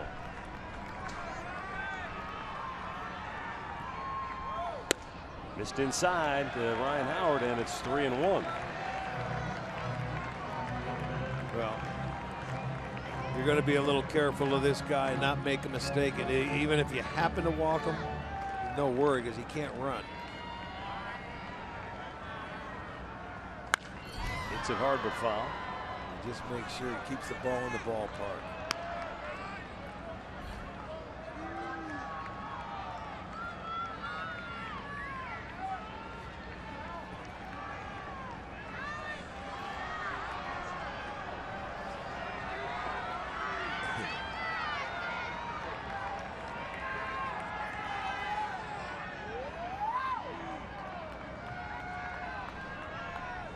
And the 3-2 pitch.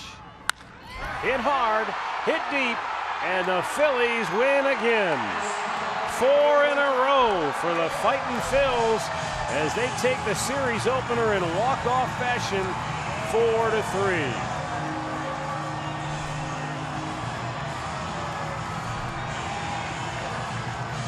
Ryan Howard, who's had so many big hits in his career for the Phillies, has one more to add to his resume.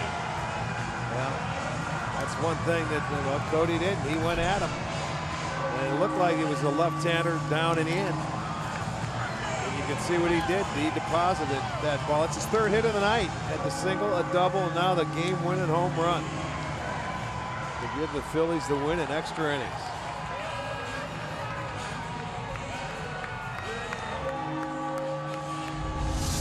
Take another look at that pitch. They want it away, and oh no, he comes down and in. You can't let him get one swing and end the ball game. I don't care if you walk him, you do whatever, but you can't let him do this. And that's the ball game after he did such a beautiful job the inning before, bases loaded, 1 out. He got him out of it, gave him an opportunity, and then the first hitter in that next inning comes in and gets him. His 6th career walk-off home run for big Ryan Howard, and it sends the Phillies home a winner. And Rick, now one thing I look at tonight is that the Indians offensively again didn't do a whole lot. They had 6 hits in the ball game, and all 6 hits came after there were already 2 outs. So it's tough to start rallies that way. And 18 strikeouts tonight. That's amazing. 18 times you're just walking back. It's a tough way to win a ball game, I got to tell you. Well, they'll have to come back and do it the hard way now as Game 2 comes your way tomorrow night, 7 o'clock, right here on Sports Time Ohio. Our coverage will begin at 6:30 with Indians Live. For Rick Manning and Andre Knott, I'm Matt Underwood. Thanks so much for watching. Stay tuned. Al and Jensen are up next with Indians Live as they try to make sense of this one.